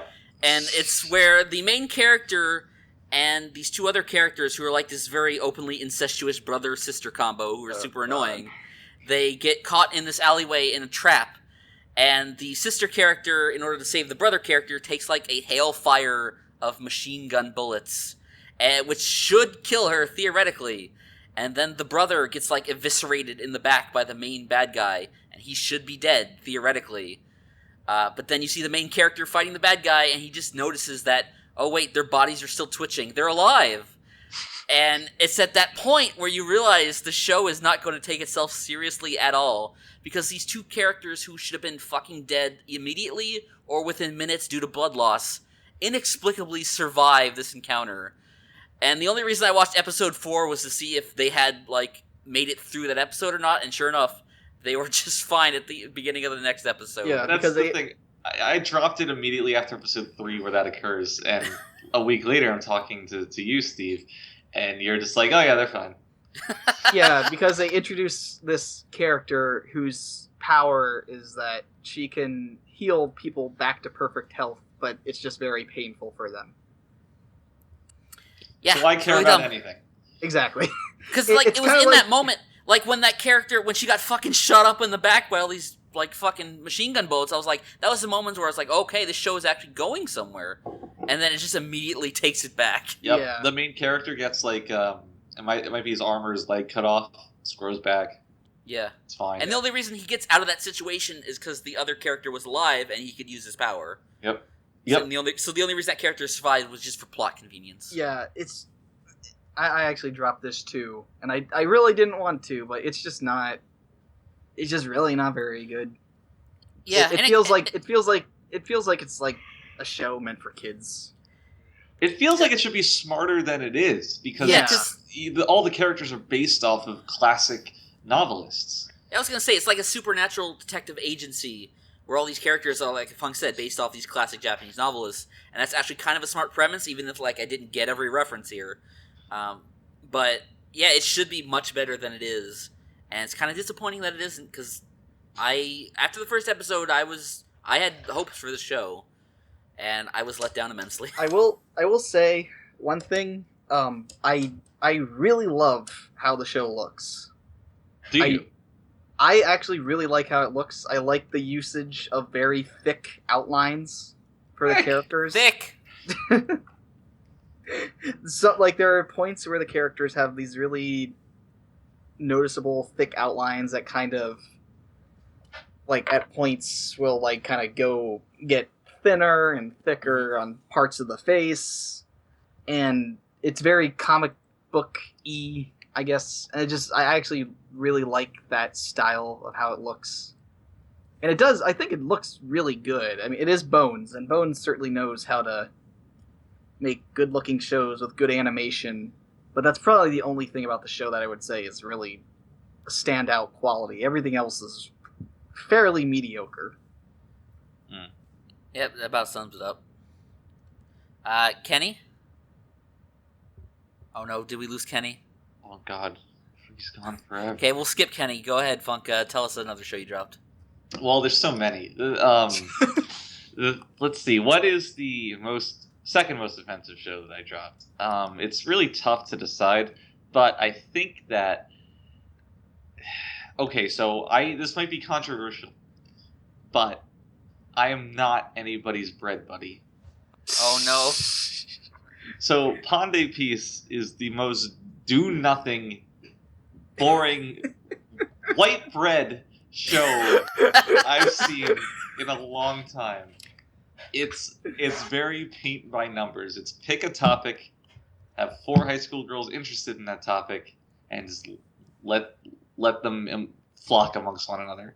It's just so dumb because the idea that any amount of people would be so into bread as to base their identity and relationships on it is just completely you can't reconcile it. It's not going to work, even as the topic of a short. When you have 2 characters meet because one of them has a baguette keychain, it's ridiculous. And then there's no payoff because it's just so boring. When you're bored by the end of 3 minutes of a 3-minute episode, it's unforgivable. Yeah, that happened to me too, because I thought, like, okay, it's only 3 minutes, it's the most nothing anime I've ever seen, but I could probably finish the whole show, because it's so short, and I just, like, the 3rd episode is, like, a minute and a half in, I can't do this anymore. Yeah, because on paper, you think, okay, there's a very low opportunity cost to this, it's just 3 minutes a week, why not watch it? And to be honest, I've watched a lot of short shows because of that, shows I otherwise might have dropped. Marshmallow coming to mind here. But when it just goes over the line, it detracts from your experience as a person. It's one thing to just black out for a couple minutes every week and just not know where you were, but you remember Pond of Peace. You remember just how much you could have been doing other things. You could have read a quarter of a page of a book in the time. Well, that's an exaggeration, but man. And I love bread. I just want to point this out. I have nothing against bread. I eat a lot of bread, just as a snack. I'll eat Kaiser rolls like hand food. Would you say this show is an insult to bread? So it is an insult to bread. It's an insult to bread and an insult to high school girls. Are you entirely sure about that? Because bread's just empty calories that don't fill you up, and isn't this exactly that? Oh, but wow. like, if calories were, I don't know, time spent watching anime.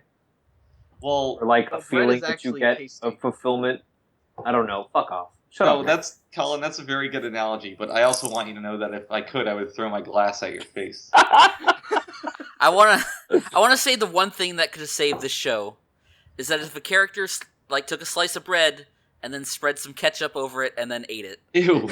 I would have finished the show. Fucking gross. Well, how do you know they haven't done that, Steve? If you dropped it, you clearly have to pick it up. Because I'm the only person in the world who eats ketchup bread, and I'm at peace with that. Is that what you call it? You're actually joking about that? I've done that before when I was like low on money and all I had was ketchup and bread. So do you I also ate ketchup eat bread. ice soup? No, not yet. Anyways, let's move off of bread. Matt, got anything else? I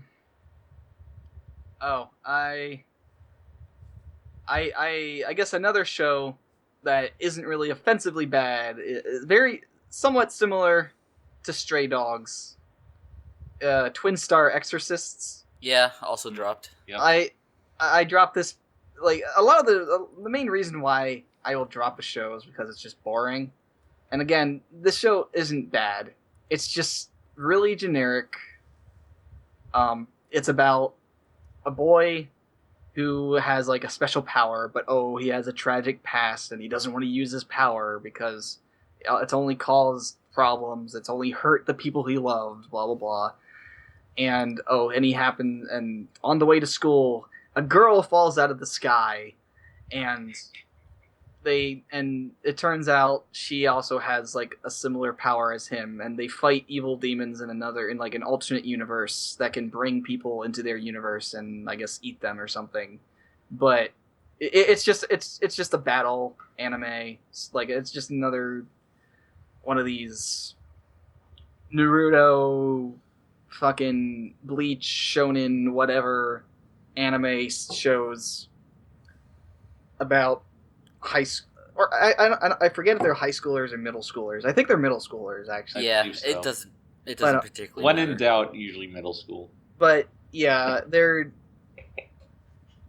like, it's just a really not very interesting show.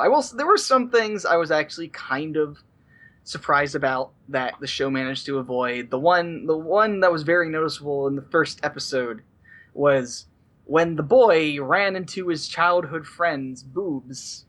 There was no big reaction to it. He just runs away, which He just bounced off. He just bounced off and runs away. The girl had no reaction, which I was actually kind of... I will give the show a pat on the back for not doing that trope to its full generic potential. And the other thing is, I actually kind of... Like, one of the things about the show is that it turns out the boy and this girl, who they kind of dislike each other, it turns out they're, like, destined to marry and... have a child. Become the twin star exorcist. Jesus Yeah, Christ. I and- didn't get that far. And I actually I felt like that was actually an interesting premise, and I thought that was actually, like, the idea of these two having to deal with knowing that and kind of having to learn Having to fuck? grow. Yeah, having to fuck and having to kind of be forced into a relationship could lead to some actually interesting things in the future, but then it just went full. It's just too generic, and it's just not really entertaining at all. It's just boring. Yeah, that's pretty much my exact same feeling on it. The only thing I will point out that's offensively bad about this show is that for whatever reason they gave the main character shark teeth. Oh yeah, which is a really bad look on a main character. The character design for this show is not good. It does not look. Yeah, the when they go to the alternate universe and fight monsters, the monsters are like the most bland, nothing monsters ever that no one would ever care about. And they just kind of laugh. This kind of laugh. I do want to say I watched two episodes of this, and I didn't think it was horrible. I dropped it, but I didn't think it was horrible. There was nothing pulling me on to watch anything more, because it just seems so generic, right? And it is. You could get this concept from a number of places. You mentioned like Naruto or Bleach or something. So it's just because I enjoyed a couple moments in the first episodes. I thought that the character interactions were pretty genuine, and I enjoyed that. But when you're so undercut by how generic and rote your premise is, you really need to reconsider what you're doing. I don't know. Mm-hmm. Well, speaking of generic and rote, oh yeah, let me talk about a show that only I watched because I wanted to take the bullet for you all. Thank you, Steve. I owe you so much. And that show is N-Ride, which, if it wasn't for shit like 100, this may actually be the worst show of the season, and Big Order actually. But N-Ride really sucks. I pointed this out in the CT. Like in the first episode, it violated 3 big no-nos. The first is that it's a trapped in a fantasy world show, and if you want to do that, you got to bring something new to the table, which the show does not. Number 2 is that like the characters all have weapons that are like manifestations of their souls, which is also ridiculously overdone at this point. And the weapons all look fucking retarded. Like the main bad guy, his weapon is like a giant clothespin. It's so stupid looking. And the third is that it's an anime that's based on a mobile phone game. Oh no! At least it's not based on a song series. That's also bad, but, like, thanks to this show, I've now developed a rule that I will not watch any anime that's based on a cell phone game or is some kind of tie-in to a cell phone game. They're all trash. Like, between this and Divine Gate, we've got two of the worst shows this year with that same concept. So, if someone else want to watch those shows, and maybe there's a good one, you can point it out to me, but I'm going to stick to this rule from now on. I just like to point out that this show currently has a 5.66 on Yeah, Mal. that's really low even for Mal. Really bad. Avoid end ride at all costs. It's the end of the ride.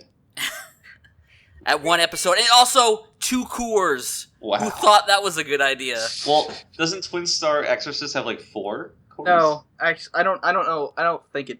I mean, It's just one, but like that was some information that was out there at the start of the season that I just don't think ended up being accurate. yeah. But for now, it's only 1 core. I do know that Stray Dogs is actually a split core show. Yeah, and I can see that one being successful with some people, but Excuse me. Kenny, Yeah. you drop anything else this season? Yes. What'd you drop? Space Patrol Ryuukoku. Wow, boy. You piece of shit. I also dropped this show, so If only Frank were here. Your anime sucks. Frank didn't make it. I don't know what he's been telling you.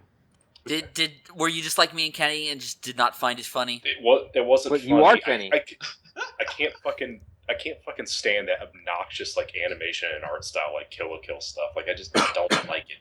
I mean, Like, it's not animated particularly well. It's mostly just keyframes. I'm okay. I'm sorry, Collin.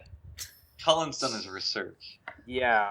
Apparently it is, but no, it just That's that's cute.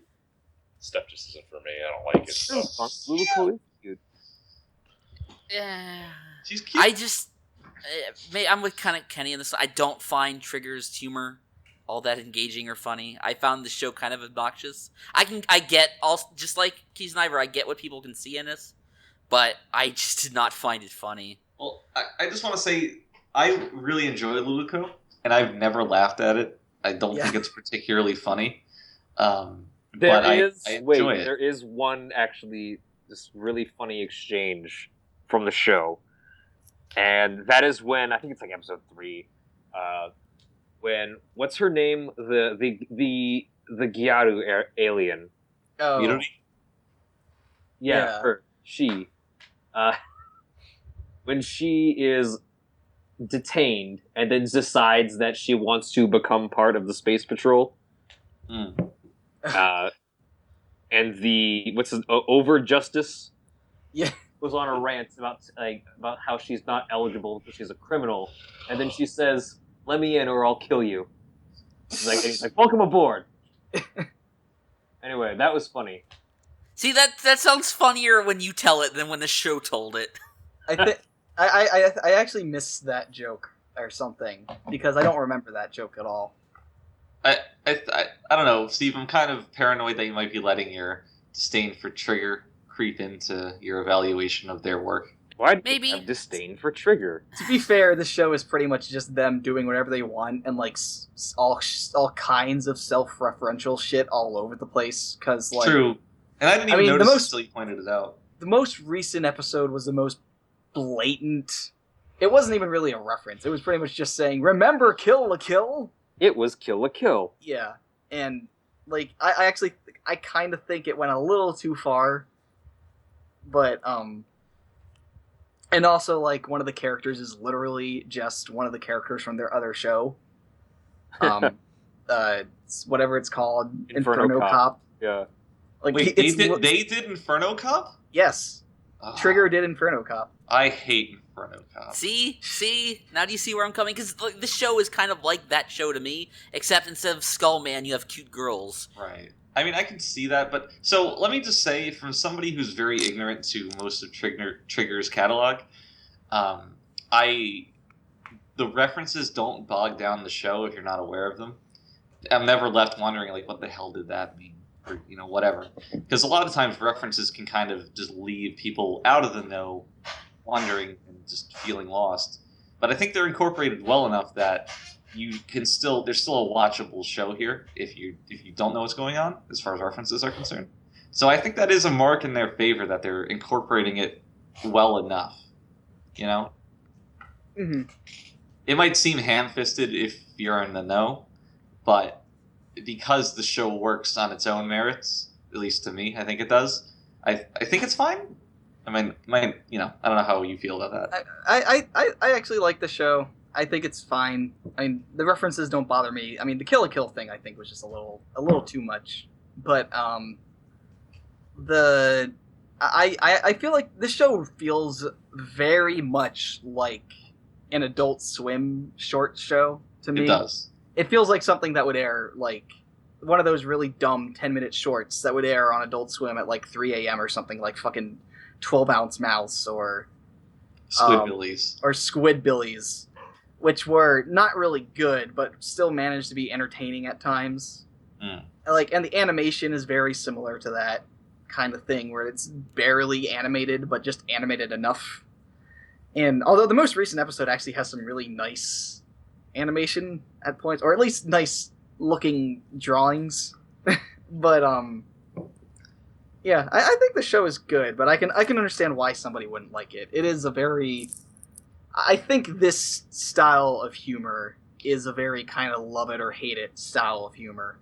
Yeah, I mean, I'll just say, like, when it comes to humor for me, if it doesn't click, I can tend to be very harsh on it. Mm-hmm. Like, a lot of the lowest rated shows I have are just comedies that I just found really unfunny. So when shows like this don't work for me, they really don't work for me. There is nothing worse than bad comedy.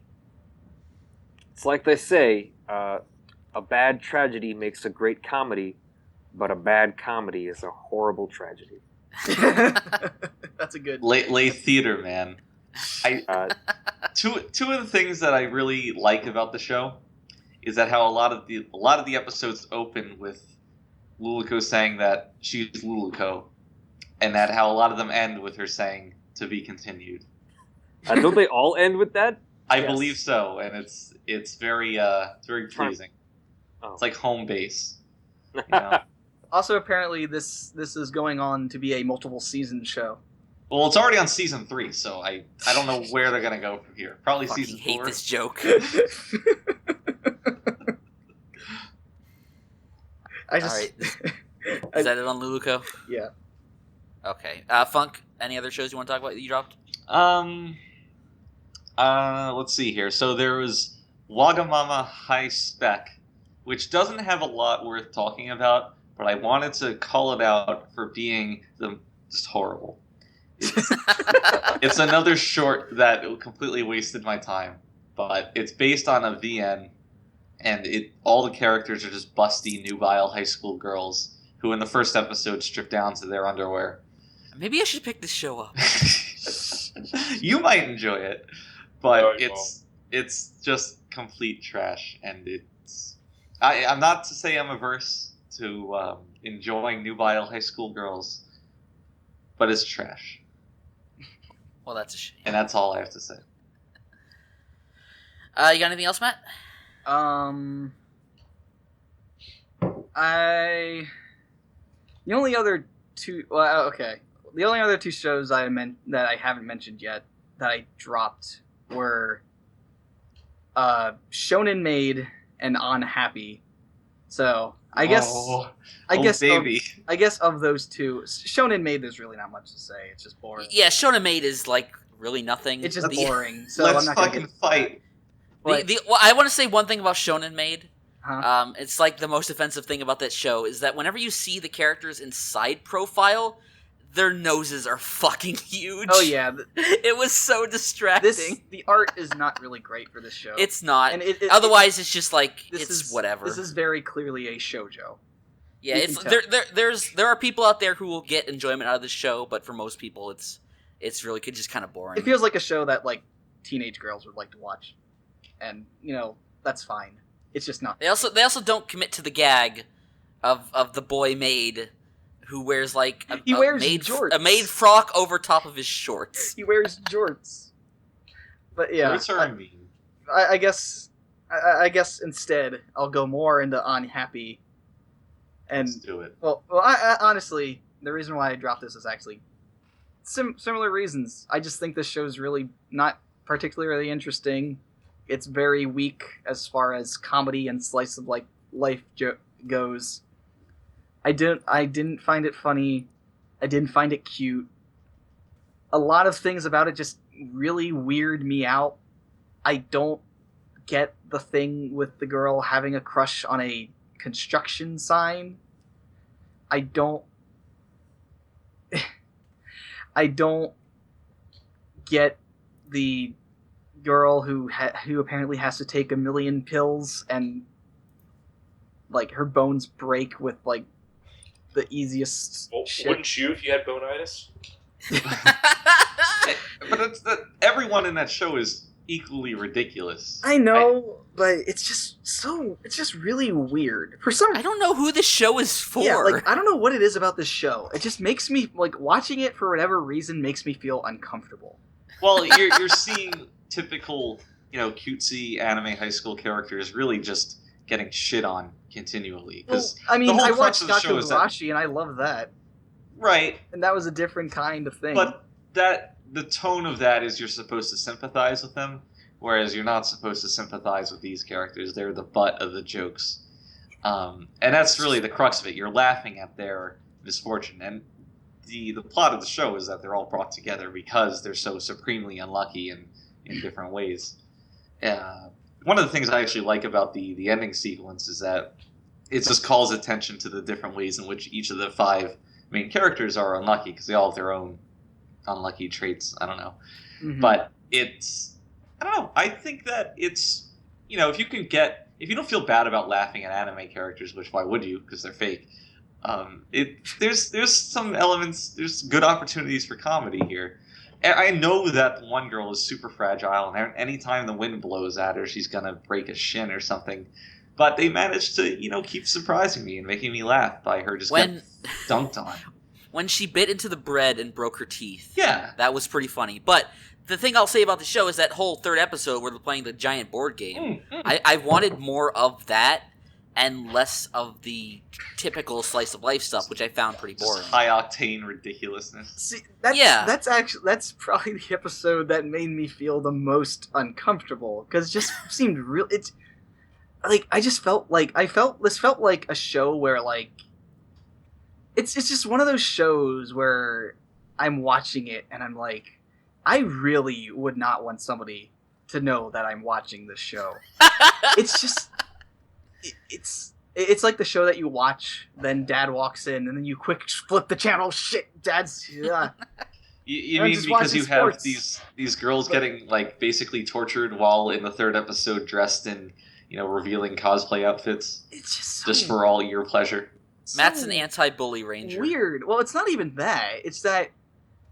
It's like I just don't get who this is for. I mean, apparently Funk. Funk. Wow. But I just don't. And I think Frank enjoys the show too. Like, there's another show I attempted to watch last season, the Kokako no Pandora or whatever it's called, and like I had a very similar feeling with that show where I just didn't really understand why it existed or who came up with this. It was just kind of weird. It wasn't bad. And this show is the same. It's not bad. It's just so weird, and I felt uncomfortable watching it for some reason. The thing about Unhappy is that while the characters are always perennially on the receiving end of misfortune all the time, I think the show has a good amount of heart regarding their relationships amongst one another. There's kind of 2 groups of characters, right? You have the 3 girls, and then the pair that they kind of align with, sometimes butt heads with. And in those groups, they just all, come together, rely on each other, and it's kind of heartwarming. It's almost at odds with their treatment regarding in the rest of the show, but it balances out in a way, because they're all in the same unlucky boat together, and it's nice to see them like, well, we don't care that you're in love with this construction sign. We'll still be your friend. It's got nice little moments like that. Like that. If it was all just them getting shit on, I can definitely see just being a little like. Like that's the thing, though. When it does do those moments, it's just a little too far on the ridiculous scale, because, like, why would anybody in any, like, I know I guess it's supposed to be ridiculous, but it's like, why would anybody fall in love with a construction sign?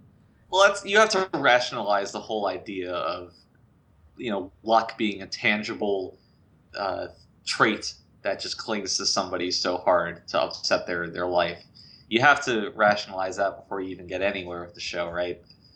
Yeah. Because there's a class literally for people who are unlucky, which is ridiculous. So you have to give up a certain amount of like reality equity before you even begin to appreciate the show. And I can perfectly understand just getting caught up on that. But once you're able to, I think the show works. Yeah, I don't think it's offensively bad or terrible. It's just like I just got kind of bored with it. Like, and I can see that because there's other shows airing this season, like Sancho Sanyo, or if you're watching it, Pande Peace, that have the same slice of life setup in just going in slightly different directions. So if you're going to get inundated with these type of shows, I can definitely see dropping this one. But for me, it worked. Yeah, like it's funny you mentioned Sancho Sanyo because I feel like Sancho Sanyo is they're very similar looking and kind of.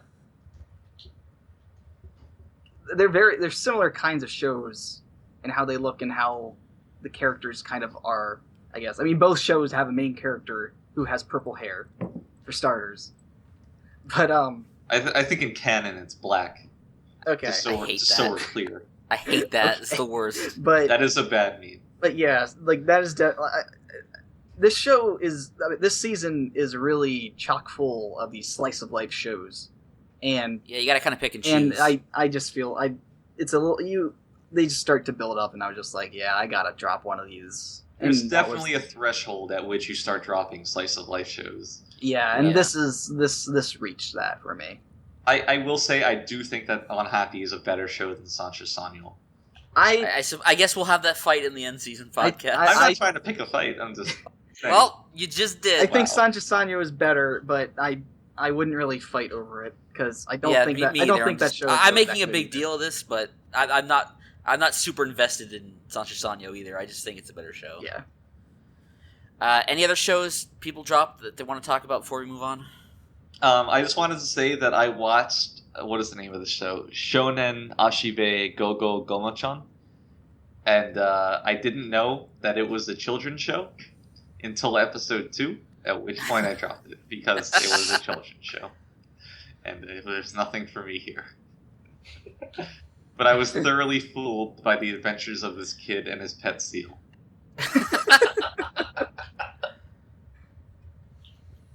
All right, so that's going to wrap up our drop shows. We're going to take a quick break, and we'll be right back with openings and endings. Oh, baby.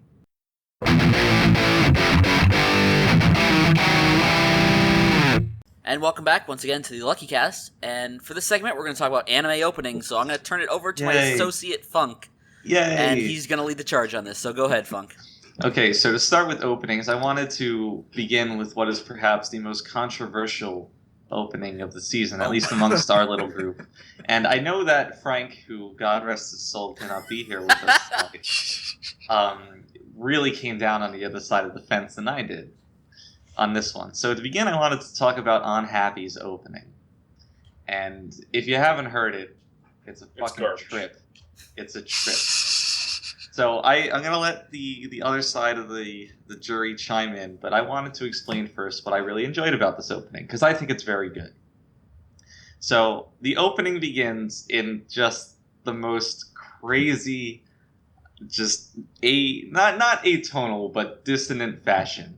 There's a lot of different pieces all playing at the same time. You hear a lot of different instruments and rhythms going on in just as a chorus of anime girls just kind of yell at you. And boy, is it jarring. But the thing is, it really sets up the rest of the song, because if you listen to the rest of the song, it's almost like a ska piece. Like there's so much, it's really fast and energetic, but all the emphasis is placed on the offbeats. While in the beginning, it's just very 1, 2, 3, 4, 1, 2. It's just very simple and rhythmically, I should say. And I like that because it's going for something to throw you, and to do that, you really want to just hit a completely different tone than the rest of the piece. and I think they did that very well. So then it gets into the song proper, which is actually just very extremely well written. So when you begin, it's kind of 4 or 5 different sections where each of the main characters, their VAs, sing a line. And what I love the most about this song is that they very well differentiate the vocal identities of the different singers. Not only by showing their different characters on screen at different times, but by letting them all kind of sing in their own style, give them different phrases, like they're not just repeating the same thing. And it just works super well. The vocal lines flow through and into each other very well while still maintaining a separate identity. And it does a very good job of, again, differentiating the vocalists, because the worst thing you could do is just have everybody sound the same. That's when you enter kind of like Love Live territory. You have 9 singers and they all sound identical to one another. They're all singing the same parts. It's fucking miserable. At that point, you might as well just have one singer. So it recognizes the need to give everybody their own thing to do, which sounds very obvious, but it just doesn't come up very often. So then you move from there, which, as I mentioned at the beginning, is kind of like an offbeat ska kind of thing. Like everything's on the offbeats, on the ands. Then you move into the bridge. And a lot of people complain because I think her name's Hanako, right? The orange-haired girl. I believe her name is Hanako. She sings the first part in the bridge, and her piece is kind of whiny and atonal, but it's in line with her character, and also how she sang the first part, so it's consistent. And then that just leads into, there's 2 other parts between the girl whose name I forget, the one who gets injured very easily, and then the main character with the purple hair. Those 3 sing the bridge. And it's just super great because it's very downbeat compared to everything else. It's much more understated, which differentiates you from the rest of the song. And then coming out of that, it just builds up into the end, which is fucking fantastic. All 5 of the singers come in and sing like a chorus. And so Frank, who isn't here, but he's in here in spirit, got on me about this because one of my most hated things in music, and particularly in anime music, is when you have either one singer or a chorus chime in on the offbeats at the end of a measure to just shout something nonsensical as kind of an accent, which is generally very annoying. But the way to do it in Non-Happy is just it adds to the song, because the main vocal melody is written with that in mind. It's not just additive but complementary. They're written with each other in respect to each other. So it actually works, which is amazing because usually it doesn't. And I was surprised when I heard this myself. I listened to the song like 5 or 6 times today, just trying to get all my thoughts down. So I just want to make clear, I have like 7 pages of notes here. And a good chunk of that is about Unhappy's OP. And it's amazing that it works because it really shouldn't.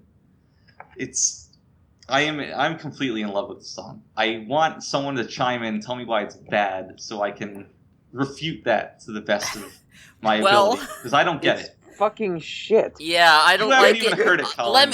No, I haven't. Let me point out my biggest issue with it, Funk, and I'm interested to hear your take on this, because I don't think any of the 5 seiyuu who are singing the song are particularly good singers. And really? It seems like it's compounded by the fact that they're singing in character. And some of those characters do not have voices that are very fit for singing. Particularly the one main girl who has like a very nasally voice. So that was like, that's who I was referring to. Yeah. So I just don't enjoy, like, I didn't think it's a very good song in general, but like the singing just felt like really bad. So I'm curious why you don't have an issue with that.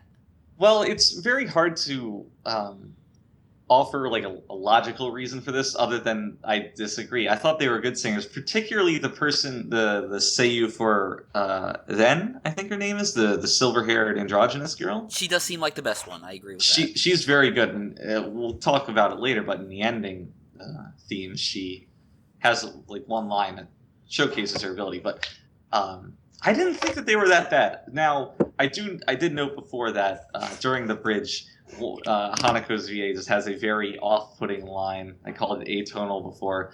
But the thing is, it's okay to have lines like that when you're writing music. It's okay to have dissonant or just strange parts as long as you bring the listener back around to home base, to make them feel comfortable again. The whole point of dissonance is to resolve to oh god, what is the opposite of dissonance? Resonance? No. Consonance? Yes, consonance. Perfect, thank you, Matt. The whole point of dissonance is to resolve to consonance. And by putting the dissonant line first, especially in the bridge, they're able to do that before they go back to the chorus at the end of it. It's not just a style thing for its own sake. I think it serves a greater purpose in the song. And by having that feeling of relief when it ends, I think the song benefits from that. I hate that I can't really counter any of that other than to say I don't like how their voices sound. Like a lot of say you aren't necessarily trained in singing. No, and they get them to sing shows these... a lot of the time. Yeah, and I don't know. I have looked into any of them to see if they have sung any other openings or stuff like that. So, I'm just completely ignorant on that part. But just based on this song, it didn't feel like any of them were particularly great singers. Yeah, I don't think this is really a bad opening, because I actually think this opening is good for the show, because it definitely fits the show. And I do like some aspects of it, but there are some parts where I felt like maybe certain people were like singing out of tune where they weren't supposed to be. Like, I understand there are some parts in the song where like a character is deliberately singing in a way that kind of sounds off. Like I think there's a kind of little jazzy section. Yeah. With like the kind of where they're all looking at papers. Yeah. Yeah. Where one of the lines, one of the parts that one of the girls sings is very clearly kind of off, but it's supposed to be. But then there are other parts of the song where it does sound out of tune, but they're not supposed to be out of tune, that I noticed. Do you... I'm curious what you're talking about in the... I think mainly like the little... Like the one... I think there's one part where they're kind of on conveyor belts in the beginning. Oh, yeah. There's the one part that's like do do do do do do do do do do do do do. That there one of the singers sounds out of tune there. I'm not sure who it is, but it's very noticeable. So I think I know that part. I like that part a lot. I'm curious to go back and re-listen to it because I would love to try and point out what you're thinking of. Because to me, I thought that part sounded like very on point. I thought that part was just structurally and performed very well. So I would love to kind of dissect that with you and figure it out because I have no idea what you're talking about. Maybe which one was off. Yeah, maybe I'm just looking too hard. But I don't mean to imply that. It's just I missed that is the thing. Yeah, but I mean, I don't really think the OP is that. It actually did grow on me for the 3 episodes I watched, but but I don't like. I mean, it grew on me too, but it was more like a bad fungus than something good. Like there would be times where I would just get this song stuck in my head, like when I was not watching the show, and I hated myself for it. Yeah, like it's annoyingly catchy. I don't know. So, but one last part I wanted to praise before we potentially move on is during the bridge. If you listen to the backing tracks of the instruments, the drums go fucking crazy. The drums and the bass go this whole jazz jam that is just wonderful. But the thing is, it's buried so deep in the mix. So when I usually watch anime, I watch it through my television speakers. But when I wanted to go over these tracks, I listened to them through good headphones. And I didn't notice this until I listened to it through the headphones. And it's just, there's so much more there than it initially appears. It's fantastic. Yeah, I think, I will say that one part of the song is probably my favorite part just because of how crazy the background music is. Yeah, and it's great. It's so good. But, I don't know. I feel a little bit silly with how much I like this song, because I can definitely recognize all the ways it might flounder for other people. Mm-hmm. But oh man, I really like it. It's my favorite. I like the show, but it's my favorite part of watching the show. It's just, I think it's just a very well written song. Period. Especially so, just it ends in the same way it began, with just that very just crazy, almost overly written dissonant part. And it's like, yeah, that's fantastic. If you want to bookend it with something like that, I am so on board. It's so good. So to move on to something a little more disappointing, let's talk about the opening to the second half of the second core of Assassination Classroom, Satsu Kyoshitsu. I didn't think you would go into this, and I'm kind of happy you did, because I've been listening to this. I've actually listened to the song a few times today, because of all 4 openings, it's the one I remember the least, despite the fact that it's the current one. Right, yeah. What do you think about it? It's been growing on me. I don't think it's nearly as good as the first opening to the second season, which is my favorite of all of them. But I don't know. It's been growing on me. I don't think it's a great song, but it feels very somber and melancholic, befitting of this arc of the show and where the show is going. So I like the fact that it fits into that. But I wouldn't call it a great song or anything. That's one of the things I like the most about it, is how the lyrical content is kind of retrospective, given that it's the last core of the show. Yeah. But as a song, I like it a lot less. So the verses, aside from a pretty good bass line, I thought were pretty underwhelming. I guess you only hear one verse in the TV version, but it was very forgettable. There was nothing really to latch onto. I barely remember the verses as it is. I had to listen to the song several times today, and I don't remember it very well. But the chorus, I think, is pretty on point, as is usual for the openings of this show. There's been 4 of them now. Yeah. And the thing is, the transition between the two is pretty much botched. It's a beat of silence between the end of the verse and the beginning of the chorus. And it's just not very well done, I think. I think you could have written a better transition between the two to make it sound more cohesive as a product. Because without anything to bridge it, it just stands as okay, I got to get through this to listen to this good part that I enjoy. Having maybe a bridge or a pre-chorus or just a couple of bars of something to transition would have done the song a lot more service, I think. I do like how thematically both this opening and the first opening to this second season both had kind of a hook of the song that was the name of the song. That is the part of both songs I remember the most, which I guess is the point of the hook. But I just like how thematically they both feel similar, despite the fact that they're very different songs.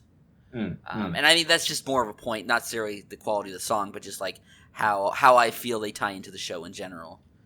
So, because Ask Class, the first season aired relatively recently to this, and both the first season and the second season were 2 cores, thus 4 OPs, I went back and listened to all 4 of them in an effort to kind of rank them and discern what I liked about the ones that were good and what I disliked about the ones that were bad. So the official Ask Class opening power ranking that I have is, and number 1 is the second opening from the first core, number 2 is the first opening from the second core, number 3 is the first opening from the first core, and number 4 is the second opening from the second core, which is this season.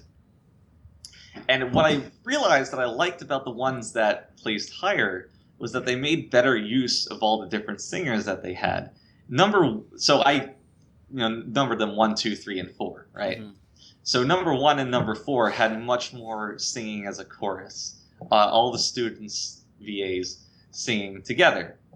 Whereas number 2 and number 3 gave more individual parts to the major characters, like Karma or I don't remember their names. Green-haired girl. Yeah, Nagisa, green-haired girl.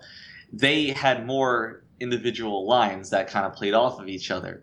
And I think that was very smart to do. And I talked about this on Happy OP. When you have so many singers, you need to utilize them. And it really shows in the number 2 and number 3. And that's why I like them so much more. Yeah, I can see that. So And I want to point out, I did like all 4 of the tracks. They all had good kind of, hooks. The choruses of all of them were catchy. So as a series, the fact that they're all that strong is pretty admirable. I didn't think any of them were bad, but I do think there is a clear gamut that is run as far as quality is concerned amongst themselves. The delta between 2 and 4 is rather large, is what I mean to say. So, next, I want to talk about one I think we all might enjoy, and I don't actually base this off any knowledge, but I think the song is just pretty good. So, what do we all think about Boku no Hero Academia's opening? It's okay. Wow, I don't really? remember Just it. okay? Wow, I don't. I don't remember the OP. It Collin, grew on help. me. At first, I could not, for the life of me, remember a single note from the song. Now I can. This But hurts. that's after 6 episodes. I think it's good. I just don't think it's very memorable. Yeah, I'm kind of in the same boat as Matt. Okay.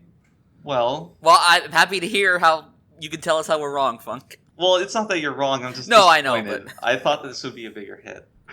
Ouch. I'm deflated.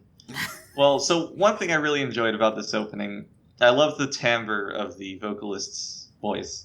It's the right kind of almost whiny. Like, I don't think this person's a super great singer, but it fits the tone of the show, how it's just all these young people. It's an upbeat kind of rock song. It doesn't need to be a great singer. I think it fits that very well. And one part I wanted to call attention to is the pre-chorus, which is it's hard to describe, obviously, without singing it to you, but it's just one measure of this kind of syncopated section. You hear the strings chime in, and it's just complete build-up. It builds up the chorus so well. Gets me hyped every time I hear it. It's like, is that the part where do. Yeah, It's is that the part where it shows the main guy and his rival like on both sides of the screen or something? Well, that's the beginning of it. It was hard to describe. In my notes here, I have both a pre-chorus and a pre-chorus. Okay. That part is the pre-chorus. The pre-chorus is one bar where it shows All Might fighting some villain, I believe. Oh, okay. Directly after that. Okay. The pre-chorus is good too. I don't want to mince words here. It's fantastic. It builds the tension well. And just when you think that tension's about to be released, the pre-chorus chimes in and builds it up just for one more bar. But the fact that the pre-chorus is so syncopated and different from the rest of it, it just catches you so off guard that when the chorus chimes in, it's just the best kind of release that I could possibly explain. It's so good. I would recommend going back to listen to it. Even if you're not watching the show, just go check out Boku no Hero Academia's opening and just listen for that. It's very good. I actually have been listening to it as you were talking about it, and yeah, like I will say, I think it's a good opening. It's just it's weird because I never can remember it. I can definitely see how it might be kind of forgettable because the bulk of it isn't great, but I think that one section is strong enough that I really got to give it the accolades for that. Mm-hmm. Maybe it's just me because like it's a shonen action show, but the opening seems a little muted for this kind of show. Does it? Yeah, because I don't know. It feels like a shonen action show opening to me. I guess a bit, but I don't know. Maybe I still have kind of the One Punch Man opening in my mind when I think about these kind of shows, and that's just like to a whole nother level than this. Mm-hmm. So I do agree that the One Punch Man opening is kind of, it's almost perfect for that kind of show. Mm-hmm. You know, you're not gonna match something like that. I don't know. This show is completely different from what One Punch Man does, but yeah, but One Punch Man's opening does a very fantastic job of setting expectations, and when you already know what the show is, kind of getting you in the mood. And I don't think that this opening comes close to that, but it still has its strong points. Mm-hmm. So under each, in my notes here, under each anime title, I have just bullet point notes. And one bullet point I have for this is just in all caps, don't know. Because in the lyrics, after the chorus, or maybe during the chorus, I forget exactly where, are literally just don't know. It's just amongst no other English. And it makes me giggle every time. So I wanted to call a little special attention to that. I have not noticed that, but I'll listen to it from here on out. They have the subtitles written there in the official, or I guess the horrible subs that they're releasing. Yeah, I like So with anime openings. You'll find it. Yeah, with anime openings, really the only time I'll pay attention to them is like the first time or second time I watch them, and a lot of times, just as the season goes on, it becomes autopilot. Just listening to it and not necessarily paying attention. That's fair. That's fair. For me, it's the exact opposite. I'm always there every time, even if it's bad. Speaking of which, even if it's bad, the next show I wanted to talk about was actually Ace Attorney. And oh no! Similarly to Don't Know, the first bullet here that I have under Ace Attorney is, quote, oh boy. So Ace Attorney is perhaps the most lazily written and recorded song that is on display this season. It sounds like a demo. Everything is played via the most stock sounding synthesizer, and it's just the most generically placed chord changes you could imagine. There's nothing creative going on here, which is it's very bad. But the thing is that I didn't notice until I was listening to it today. So in the chorus, there's at some point the vocalist says shout, something justice shout. But between that line and the next one, there's somebody saying the Japanese equivalent of objection in a very nasally, whiny voice. Igiari is what they say. And it's just kind of snuck in there. And I didn't notice it until today. But it's just like, come on. It's the stupidest, most pandering thing you can imagine. And it's just shoehorned in there because her is Ace Attorney anime. Why make a good song? It's just, oh my god, it's fucking miserable. Which is kind of a shame because the Ace Attorney series has a really good soundtrack. Does it? You hear a bit of it in the show. Like, I think that I don't know if it necessarily captures the game's music with the... I think they're brand new recordings of the songs, but I agree with Matt. The games have very good soundtrack. Like, I've listened to the soundtracks without really even playing the game, so... Really? See, I've never played the game, so I have no idea what they... well, it does have the cornered theme. They are very muted in the show, though. Yeah. Like, they're not as, like, with game music, which is typically more louder than anime or movie or background stuff that's a lot more quieter. You kind of have to actually actively listen to it when you're watching. Okay. Right. Well, that seems like it's... I mean, I like things like that, where they kind of pay homage to whatever the source is. So that's good on their part, but they really phoned in the opening, and it's almost insulting. And of course, we all know what's coming.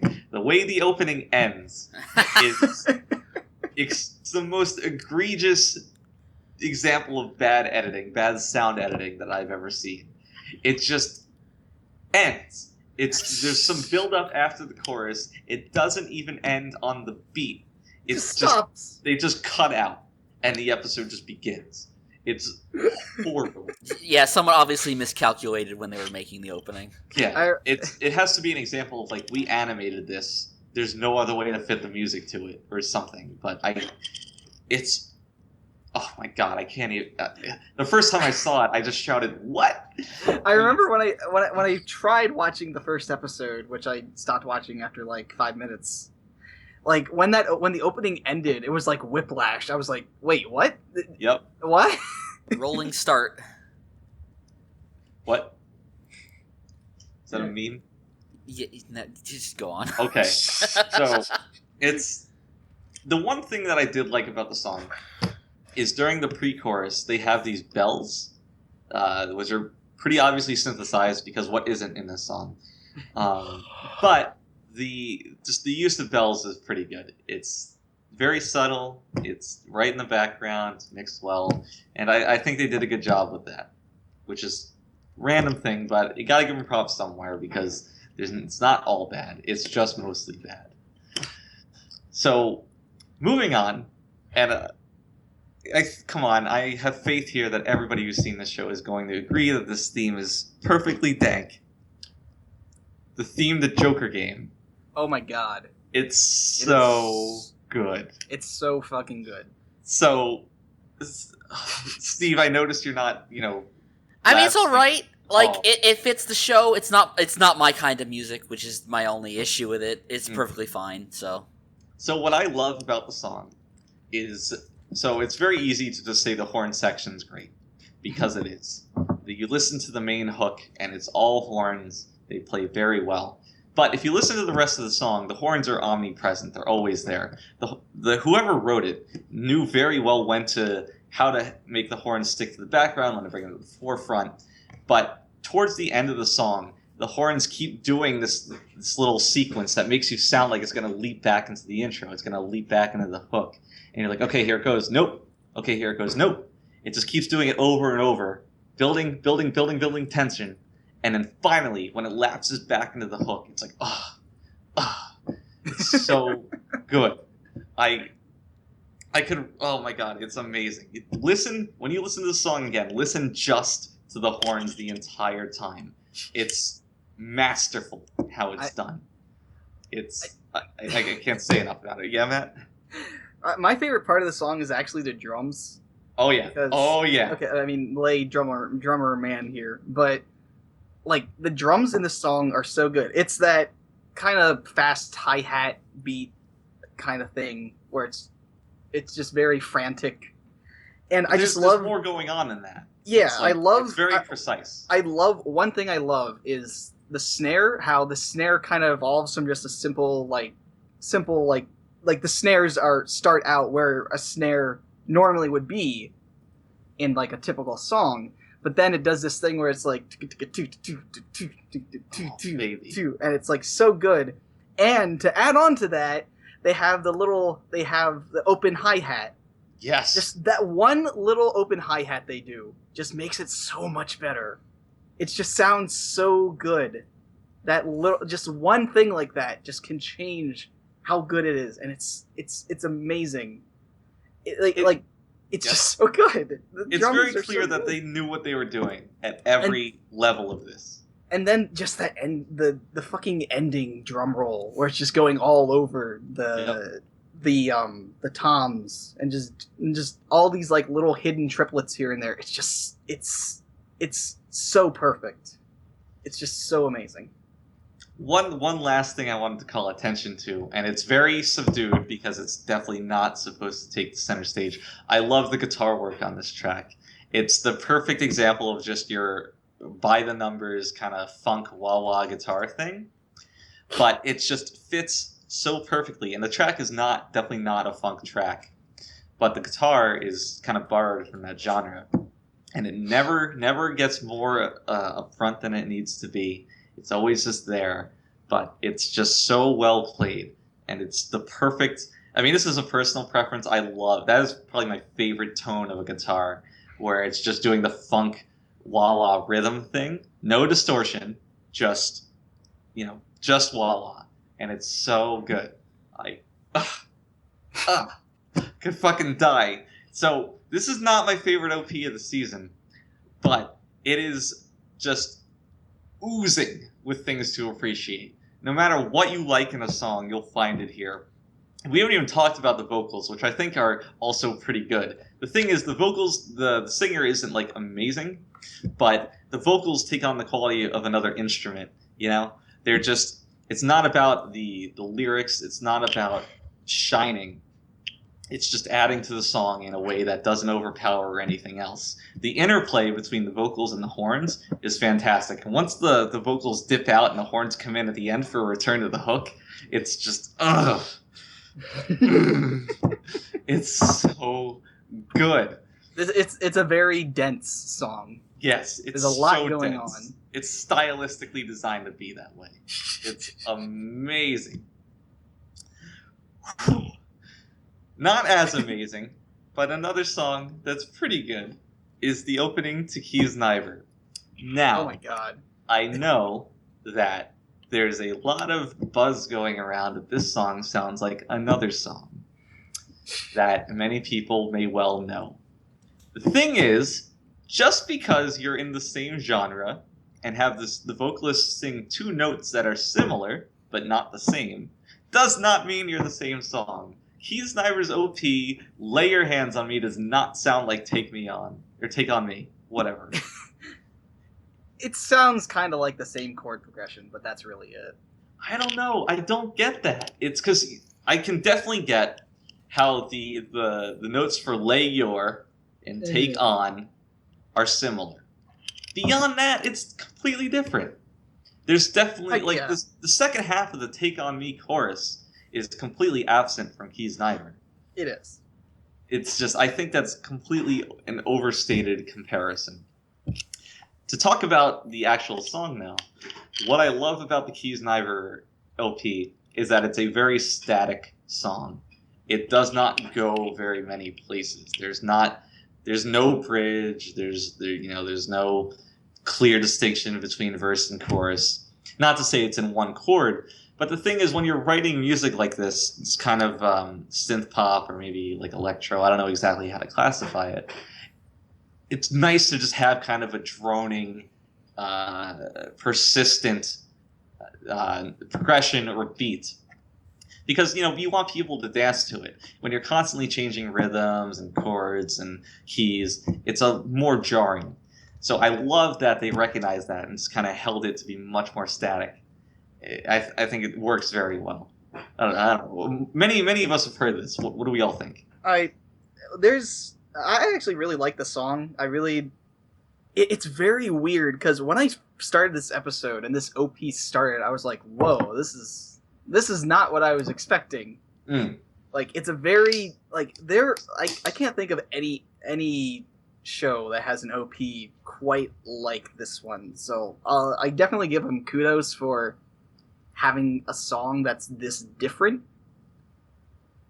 And I will say there's one part of the song that I really, really love, and I don't really know what you would call the section, but it's when it like goes into the second, I guess the second chorus, I guess, where it like you just have this long drum roll as the camera kind of zooms into the one girl's eye, that like goes into like a bit more of like a kind of more loud version of the initial chorus. Yeah. You're talking about the portion where they actually start like showing or like introducing the characters one by one. Yeah, like there's one part where it finally shows the blue hair girl, and it kind of zooms in on her eye, and then the drums just go into this long drum roll. That's really good. I just really like that part because it's like this big build up. That's really good. Then it pays off in exactly the way you'd expect, just to return to the chorus. And I don't mean that pejoratively. It's just, with this kind of music, you want what you want, and what you want is exactly what you liked about the song, which is the chorus. Yeah, you don't it's want a very well written song. It's perfect when it's, because the song's very. I mean, I don't mean this is not a knock on it, but it is very simple. At least what we hear in this OP. And being able to recognize that to stick to simplicity is such a skill that is very difficult to master. And I will appreciate that any fucking day. It's so good. Like, it's could gush forever. I don't have a lot of notes about this song because there's not much to say. It's just so clearly effective and good that I just love it. What do you think, Steve? You've heard this song a couple. I honestly, I don't really have an opinion on this opening. I like the fact that it's unique, like Matt said, but I don't really have any strong feelings on it one way or the other. Okay, so the next thing that I would like to talk about is an OP to a super comfy show with a super comfy OP, and that is the opening to Kumamiko. Oh, okay.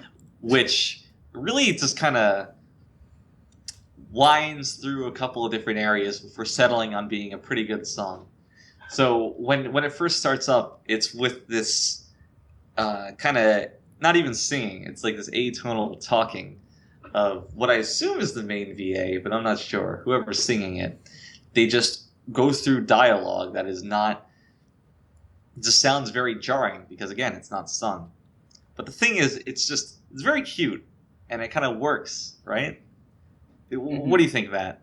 Do you think that works? Yeah, I like it. It's weird, but I do like it. I don't think it's probably my least favorite part of the song. but I still like it a lot. I think it fits kind of the show. Like a lot of my reasons for liking OPs is mainly because is like how much they fit the show, Right. and I really do like.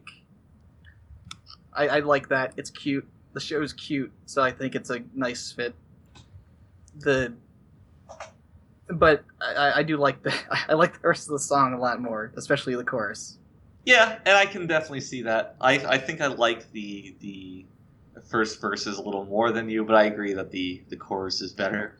So when it gets into the chorus, you and I talk about those fucking chimes in the background, because they are by far my favorite part of the song. The chimes are omnipresent. They're there before the vocals come in. Are you talking about the part that's like do do do do do do do do or whatever? Yeah, but the thing is, those are always there. Yeah, they remain at the same level in the mix from the beginning of the song until the end, and I am astounded by this. So they're great the whole time, but there's a clear point in the end where they kind of elevate and they're the focus. And I know you know exactly what I'm talking about. Just as the outro begins, it just shows scenes of Miko and Kuma just kind of sitting at cafes or dawdling around the city or whatever. The fact that it elevates to the forefront while remaining in the same background level of the mix that it was throughout the entire song is astounding to me. Because it never gets in the way of anything else. It never muddies the mix. It never goes over the vocals. But then as soon as they want it to, it becomes on the same level as the vocals, and they just intermingle with each other. And it works so well. Because if you go listen to that song, the chimes are always there. They play very much the same melody throughout. And it just always works. It's amazing to me. When I listened to it today, I was floored. It's just so good. And,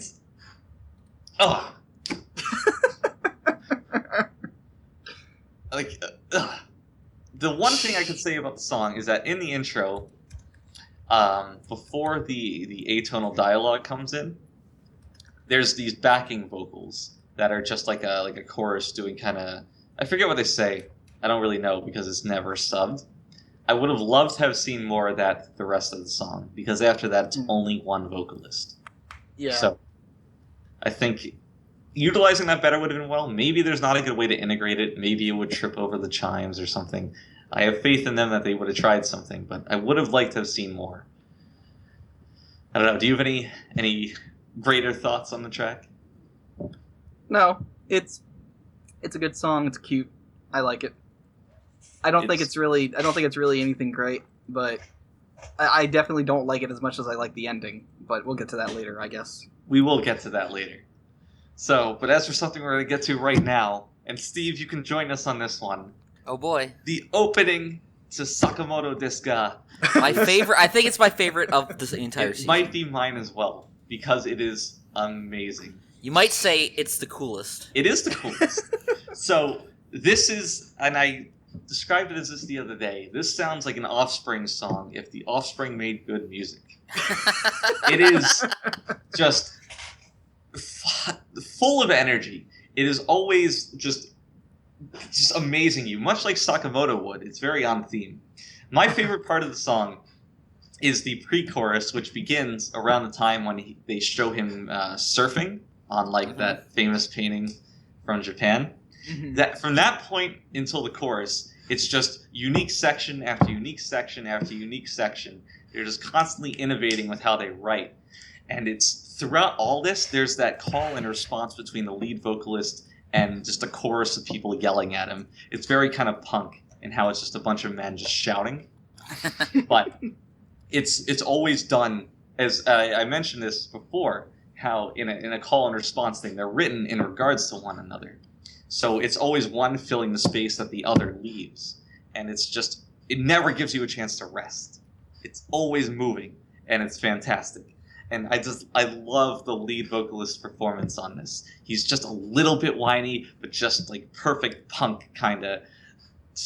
So good. Steve, what do you love about this? I also find it interesting because the song is very different from the actual soundtrack of the show, which is like very more laid back and jazzy, and and this is just very high energy. And I don't know, it fits in a way that the soundtrack also fits the show. I also like the fact that Sakamoto is the only one in the entire opening. I didn't even notice it the first time I watched it. It's so good. Matt, anything to call out here? Yeah, I really like how it kind of has a little bit of this almost kind of marching band tone in some part. There's you can hear like a flute at one point, just kind of like doing this thing. And it has this very, like, it starts off like this rock tune, and then you have this like very kind of epic sounding, like almost victorious kind of chant or whatever. As it like, it's just really good. It's all over the place. But every part of it works. Yeah, that's my favorite thing about it. How it always just brings you something new. It doesn't settle into any kind of groove, which can be good. I love grooves. But when you're doing something like this, something that is so reliant on just pumping up energy and, pumping your fist, it helps to just keep surprising the listener. And that's what this does perfectly. Like, right before the chorus, like, they do a great job of using harmonies to just accentuate the build-up.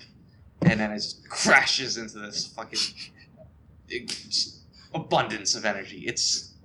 It's so well done, because it's very easy to look at songs like this, like fast punkish songs, and kind of write them off as being very samey or very similar to one another. But no, this one's always doing something new. You mentioned how the marching band aspect of variety of instruments. During the first verse, there's a very good piano part just subtly in the background. Oh yeah. You lose track of it as it goes on, but the fact that it's there for that part, it's just one more thing to appreciate. Like we said this before, it's very dense. Oh my god, I love it. It might be my favorite OP of the season. And I say might only because I haven't decided yet, but it probably is. It's just so good. I think the title of it is actually the coolest or something to that effect. And it is. That is a very apt title. So next, we have another one that has some good points to talk about, but I don't think is as good.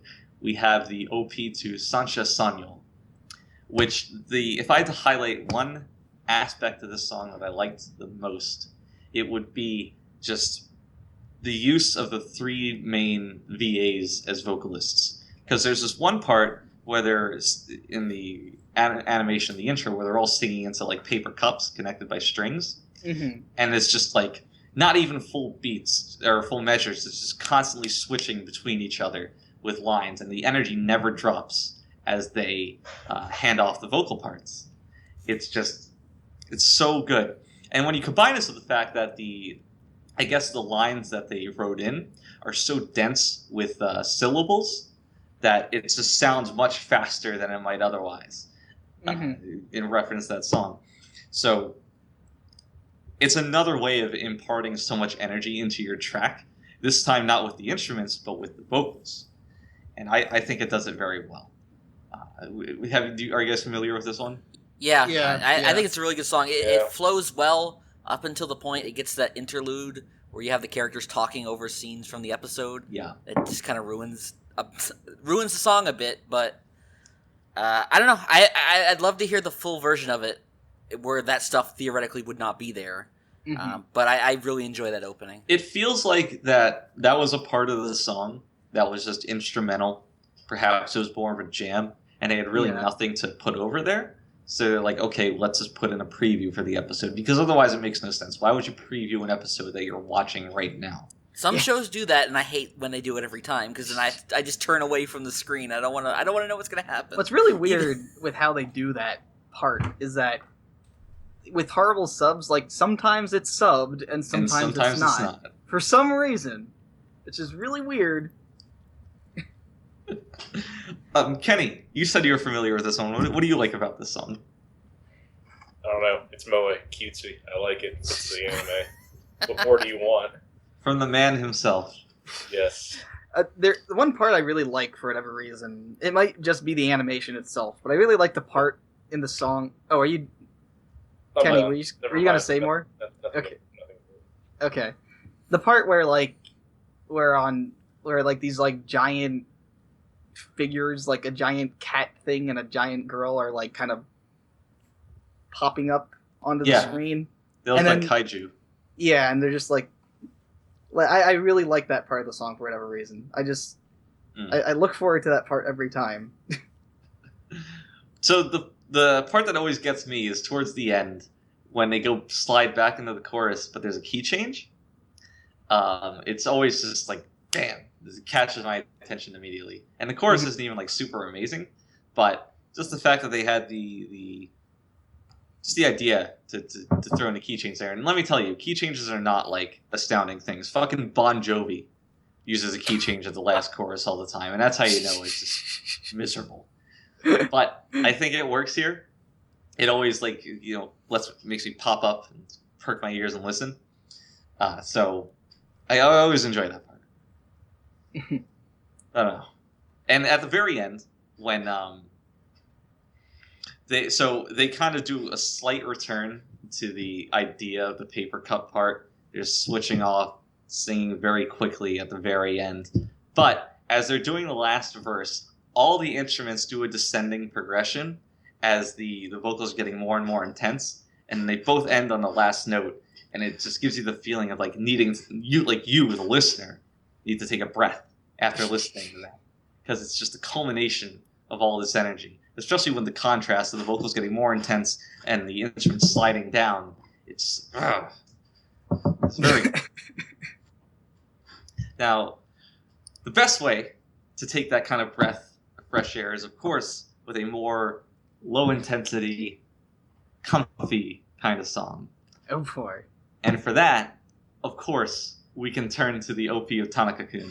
Oh boy. Which the highest comparison that I can pay to it is that, to me, it sounds exactly like a song that the Beatles would write, like circa '67 or something. Like if this song was on Revolver, I wouldn't bat an eye. It's amazing. The use of writing different vocal harmony parts throughout is so well done, and it's just. Oh, it's so good. So, Collin, I know you watched Tanaka-kun. Can you tell us what you like about the OP, if you like it at all? I do. I like the harmonies, and I like that it's only male singers, right? Mm. Mm-hmm. Yes. So that's it. Bye. Well, is there any? So, you being such the vocal-centered person that you are a trained vocalist. That is true. Obviously for stage, not for, recording, but it's still... Actually, that's untrue. That's not true. Okay. That's not true. It's both. Really? I did 7 years of choir. Well done. All right. So is there any insight that you can offer to us as to why maybe these harmony parts are more effective than what you would usually hear in something like Love Live or something like that? Everything goes back to Love Live. I'm very sorry, but I'm not really prepared to speak about music, so I cannot really offer any sort of interesting commentary. I know that that's disappointing, and I am genuinely sorry. That is okay. So Matt, what do you enjoy about this song? I just love everything about it. Like That's a good answer. the intro that just starts off with this like little drum roll. That's very.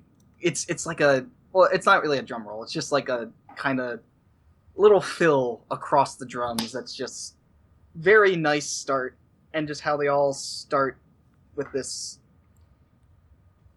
very harmonic singing at the beginning, and throughout the whole song it's just this very calm, peaceful tone. The drums are very simple. It's kind of just a very simple beat throughout the song. It's almost like a circus beat, right? It's like 1, 2, 1, 2, 1, 2. Yeah, and I think like it is very simple. But then my favorite part of the song actually is at the very end when the instruments all kind of cut out, and then there's just this like the very like last few notes where they all do a big harmony at the end, and it just sounds so good. And what really makes it is the lowest singers. Yes, they just have this nice vibration kind of feel in their voice. Like it just feels so good to listen to. You like hear it and it's like, oh, it's so good. It's like it just makes you feel good. It's just such a happy, peaceful tune that is such a great opening for this show. I agree. It's like you're walking in the park on a nice sunny summer's day. You got this playing in your ear. You just skip along. It's fantastic. Yeah. The way they harmony is that it's actually very much like a barbershop quartet, which I love barbershop quartets and how they harmonize, and it's very similar to that. I haven't dissected it. Are there 4 parts to it? I think there are. Really? That's great. I'm pretty sure there are 4 singers in this. Because I'm with you. Barbershop quartets are fucking fantastic. It's just if they wrote in a quartet of a vocalist, I will. Oh man, now I have to go back and listen to it and figure this out because that'd be amazing. I'm pretty sure there are 4 there. It sounds like there's 4. Man, God, it's so good. One thing I wanted to pay a little attention to, especially towards the beginning, if you listen to the bass, there's a lot, and I mean a lot of sliding between just the various notes that they play. It's almost ridiculous because I didn't notice it until one time I listened through it today, and I was like, let me just listen to the bass on this time through. There's so much sliding, and personally, as a bass, I love sliding. Like it's perfect. It's the perfect way to set something up, and it's never obtrusive, and the guy just does it so well. It's oh my god! But even better than that is during the chorus. Yeah. Funk, do you say you like sliding? Yeah. Okay. Just making sure. Is this a meme? It is now. Baby. So during the chorus, all the chord change, not all of them, but a lot of the chord changes are on the offbeat. Only during the chorus, because obviously, as you mentioned before, it's got a very simple beat during the verses.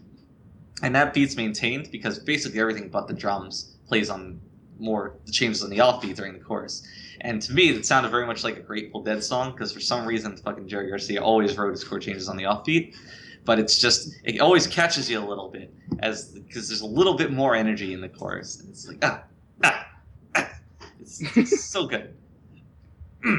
Just listen to the chorus again and listen for that. It's just great. The best parts are when the drums neglect to play like a cymbal on the offbeat when the change happens, because like you don't need to. I know it's there. We all know it's there. You don't need to do that, and then they don't. It's like great. So good. Whew. So something that's going to have a much shorter discussion attributed to it, but I still think is pretty good, is the opening to Uchu Patrol Luluko, which is pretty good for what it's trying to do. There's an opening to that? Yes, astounding. It's like 30 seconds. Yes, it's just kind of ridiculous. It sounds like it was just recorded by some garage band who isn't very great, but the whole show has kind of like a slapshod feel to it. You know, it doesn't have the best animation, doesn't have the biggest budget, and the music fits that very well. I feel, because you listen to it, it's like, oh, this song's kind of shitty. It even ends in like the most cliche kind of sequence ever. It's like do do do do. Yeah. But it all comes together to form a bigger picture of what the show is. And I just wanted to give it a little shout out for that. There's not a lot to talk about musically, I don't think. Do you think there is? Not really. I really like the little, I don't know what it is in the background. I think it's like bongo drums or something. Or there's some percussion going on in the beginning in that song that I just really like. But yeah, it's a silly, stupid, goofy song that just really fits the show. That's pretty much it. Yeah, but if you wanted to talk about good use of kind of a rather, I guess, non-drum kit percussion, the key example of that I think would be Flying Witch's OP. Oh, So the thing about Flying Witch's OP that I love the most is the gratuitous use of hand claps throughout. So when you start up the song, it's just 1, 2, 3, 4, just hand claps on the beat. But when you get to the chorus at the end, the hand claps become much more syncopated and much more interesting. And that is when it's like it really comes together. They just sound super dank. I don't know if you paid attention specifically to the hand claps. I know the opening animation pays attention to them. it's kind of hard to not. When Yes. the opening animation does it. Yes, but the thing is, they do it during one of the lesser interesting parts. They only do it on eighth notes in the opening animation, but if you listen to the song for the hand claps in total, there's parts where they're playing 16th notes on the hand claps, and it's just so good. It's just so good. I don't know, and obviously the hook to the song is great. It's just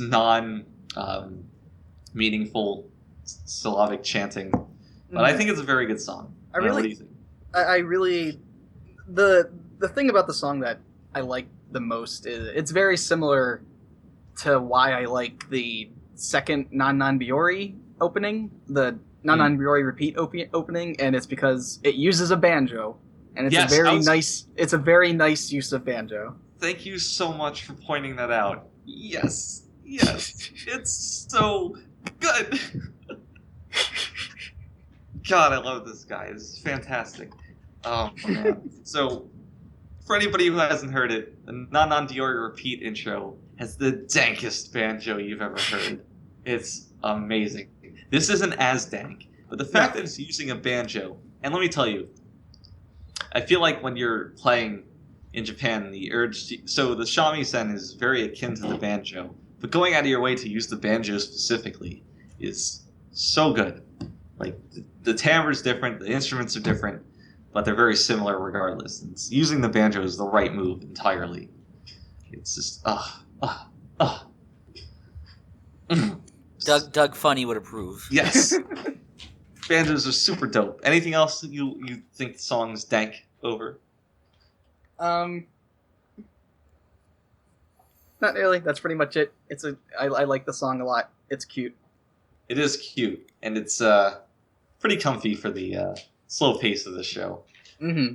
So, before we move on to EDs, are there any other OPs that any of you guys wanted to call attention to that you really enjoyed, that you really didn't enjoy? What's up? Okay. I would like to talk about the opening to Netoge. Okay. Which I like, but that's not really why I want to talk about it. I want to talk about it because the first time I heard it, Sounds like the Oremo opening. It sounds very similar to the Oremo opening, which I guess only Kenny's going to appreciate this, but after I got that feeling, I went and looked it up, and I saw people saying, yep, this song has the exact same chord progression as the Oremo opening. So what I did, and if you're ever as bored as I am, you can go ahead and do this. Go ahead and sync up the opening to Oremo to the animation to Netoge's opening, and it matches perfectly. Oh my god. Hold on. It was kind of fun to do, and it works the other way around too, so I just wanted to point that out. That's hilarious. And it's not even the same artist, by the way, completely different. Well, it's depending on how simple the chord progression is, it's reasonable to think that you'll come up with the same one, Like I feel like they were drawing inspiration from it because both openings end on a shot of the character's bed with stuffed animals on it, and both of them have like a stuffed octopus character. So it's like that can't just be a coincidence. The thing is, though, that's who's drawing the inspiration, right? Because the people animating the opening are not going to be the people making the music, right? So maybe it's like they just turned in a similar song, someone noticed it, put an homage to the other. There's a lot of ways this could play out. I mean, I feel like if you're making an anime opening, you got to kind of be in concert with the song. No. Especially if the song was written for the anime. I don't know if this was. No, you definitely do, but what I mean is that one of them is going to be made first. It feels weird that they would be made in tandem with one another. One would be made to fit the other one. Well, the song is usually chosen first, right? Yeah, so that's what I mean. That makes sense. Maybe that they made this song not knowing its similarity to the Aremo opening. Just made the song, it was done. The people animating it heard it, said, oh man, this sounds like the opening to this show. Like, exactly. So let's put an homage to that in our animation. I don't know, because I also feel like Netogate in general has a lot of similarities to Aremo. And that is bad. Oh. We'll have this argument in 6 weeks. We will. Don't worry. Be there. Other than that, any other OPs that we want to talk about? I'm not sure. I might be the only one who thinks this, but I really, really like the opening to Kuro Makuro. Really? It's okay. I don't know. There's something about that opening. The opening to that opening I really like. The way it starts off. Yeah, I think that's actually probably the best part of the song. Yeah. But I really like it a lot, mainly because, again, it's another instance where I feel like it really fits the show, and it gives me for whatever reason, it gives me a nostalgic feeling. Because it reminds me of, like, the opening to older like, 90s anime. For whatever reason, it just gives me this very nostalgic feeling of older anime that this show is very clearly taking inspiration from. It's not great, but I just really like it. One little problem that I took with the OP was that listening to it through headphones, during the opening guitar riff, there's this weird voice leading that's going on, where you can hear the vocalist either mirroring the guitar track or the guitar track mirroring the vocalist. He's like singing along with the guitar. Yeah, but it's super buried in the mix. It's really weird. But you can still hear it, and it's just so distracting. It is very strange. It's almost like it kind of reminds me. There's a Primus song where he sings along with the guitar, and it kind of sounds like that to me. Which one? To defy the laws of tradition. Yeah. Where he's going like na na na na na na na na na. Or whatever. Yep. Like, it reminds me of that a lot, and it is very weird. And whenever I hear that, I always just think, I have no idea why they did that. But it almost sounds like something that should have been edited out, but wasn't. Yeah, I do really like the little, like, after that part, there's like a long, really fast picking, like, a little guitar, not really a solo, but a little guitar part that I just really like too. But, I mean, it's not a great song. It is kind of weird how it morphs into, like, a completely different song. But yeah, I mean, I just kind of wanted to give it a little shout out because I think it's good. Well, that's what we're here for. Little shout outs abound. Anyone else have little shout outs or large shout outs that they want to shout out? I guess to a show that no one else here is watching, so you won't really know what I'm talking about, but Mobile Suit Gundam Unicorn RE0096 opening. I just like it because it's by the master Hiroyuki Sawano. He's fucking great. And that's pretty much it. Well, he got the highest accolade imaginable being called out on our podcast. So he should feel proud of himself. I also want to say I'm really disappointed in Cabaneri's opening. Yeah, let's talk about that. It's kind of a mess. It is. It's trying to do too much at once because it's kind of like a combination of dubstep, symphony, and hard rock. It's weird. I really like. I actually really like the ending of it, where it has the wubs, triplet, like wub wub wub wub. Yeah, like the wub wub wub wub. Yeah. Like I actually really like that. But That's the rest of the song is just a mess. Yeah.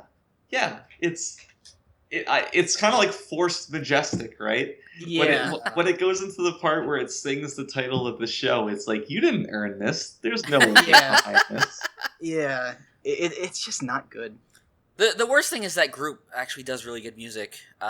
If you ever want to, just go listen to the opening to Guilty Crown, both of them. Mm-hmm. They're both fantastic. So I don't know what the Wait, fuck that went on was here. them? Yeah. Oh, They also did the first ending to Psycho-Pass, if you remember that. I don't remember any of the endings of Psycho-Pass. Fair enough, but I just find I like their music overall. I just don't know what happened here. Yeah. Something horribly wrong. It's a shame because I mean this show is very similar to Attack on Titan, which has an amazing opening. 2 amazing openings, yeah. And this is very different. And this one is just so disappointing. It could have been so good. But it wasn't. No. So, to, I guess, put that one behind us, we can talk about... Also, I should point out that Collin died. I don't know why. He'll never be back. Maybe he was having problems with his internet when he came back today, so... Who knows? Well, it says he's online. No, he just signed offline, so he probably lost internet. We can edit this section out, and I really need to use the bathroom. Okay, we'll take a quick break then, and we'll finish it off with endings. Be right back. You don't have to say that. We can just be like, we're editing this out. Back. And just clip them together. I'm keeping this in. Piece of shit. Be right back.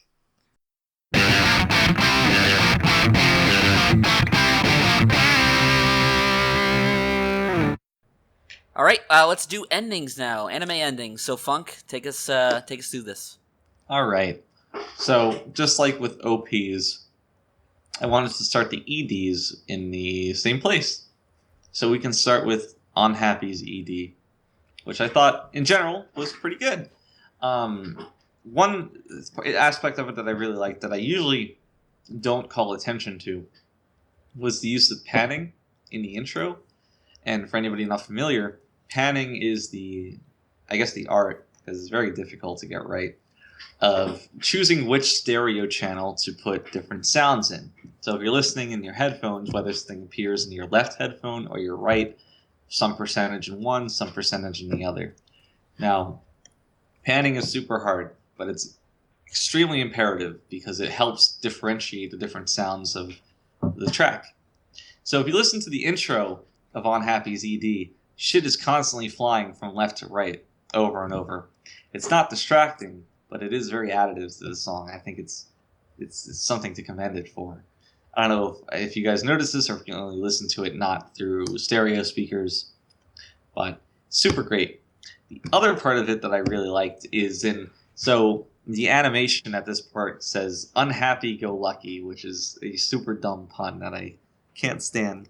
But it's at this part that the vocalist for Then, and I mentioned this earlier, gets a solo line, and she's a super great singer. So she gets a solo line, then the chorus joins in, and those couple measures sound super great. And I wish there were more of that, but it just immediately ends and leads into the chorus, which at the chorus there's a bit of a tempo change, which always gets me, because it's only slightly slower than the rest of the song.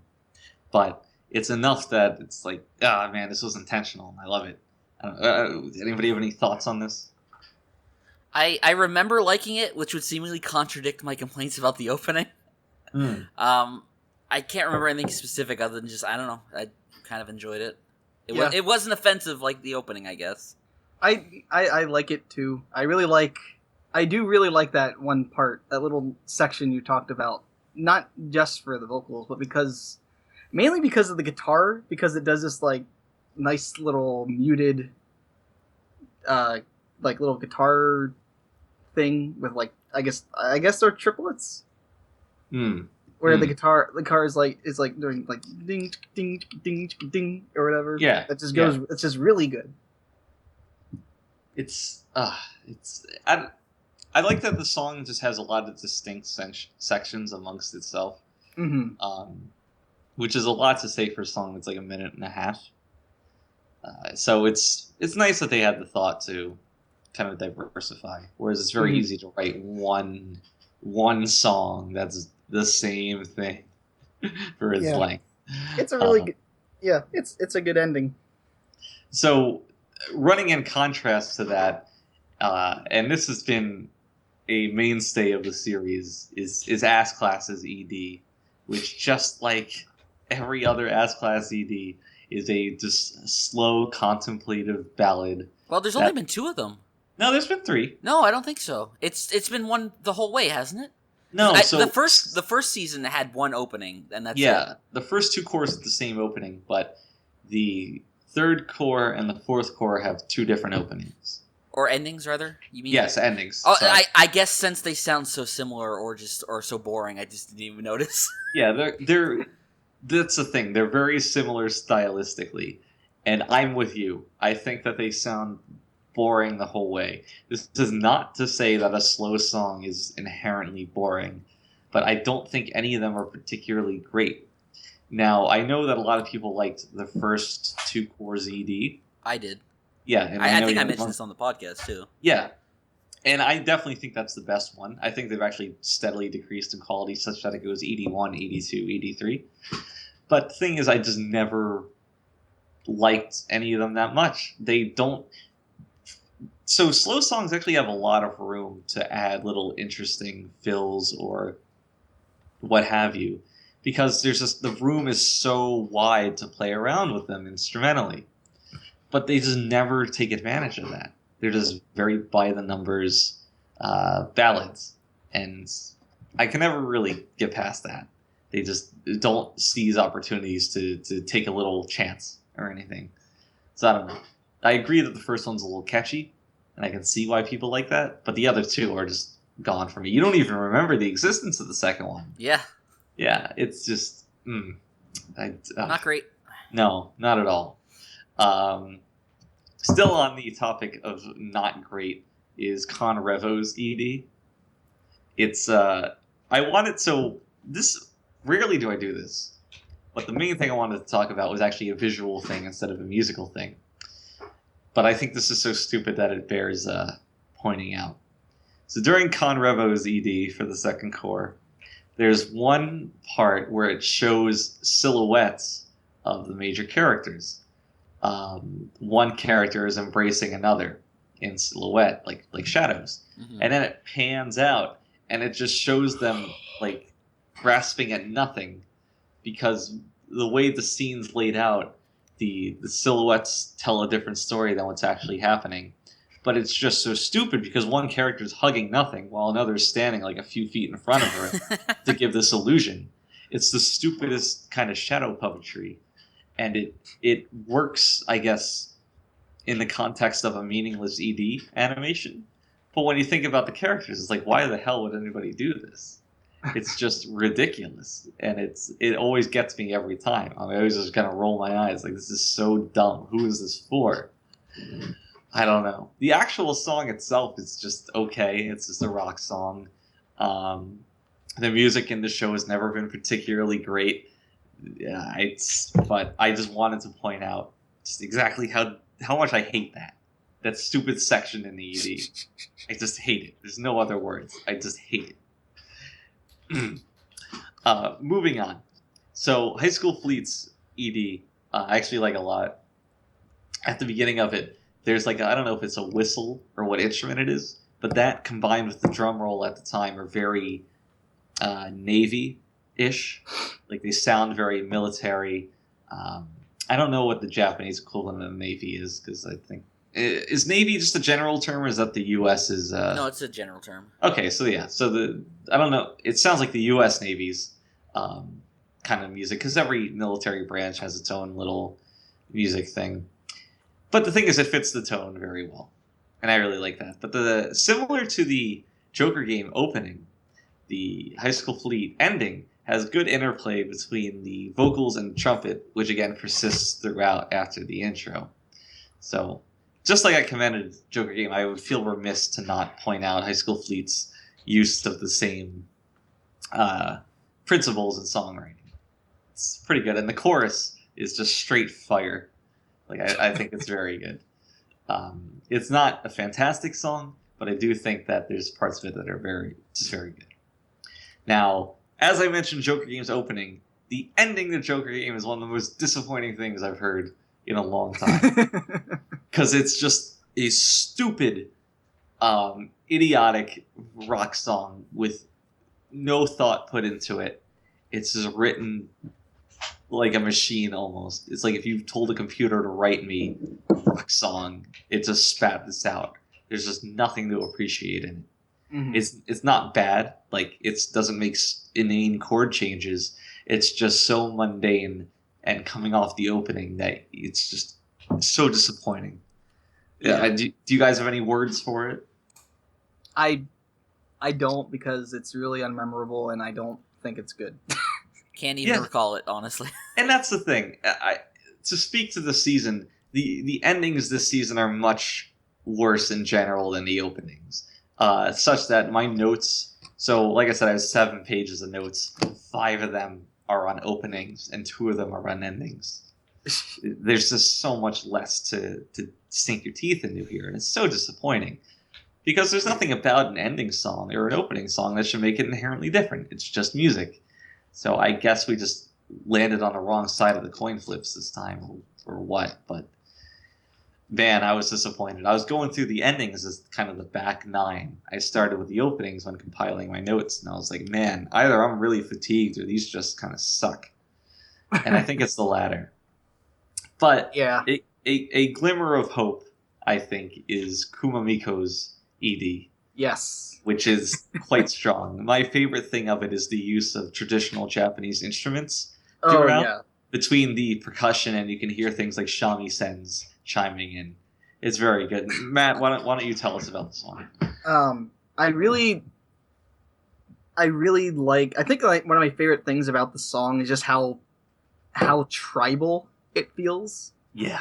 The drums feel very much like some like a group, like just a tribe, like on these like kind of like not modern drums, just kind of going to town.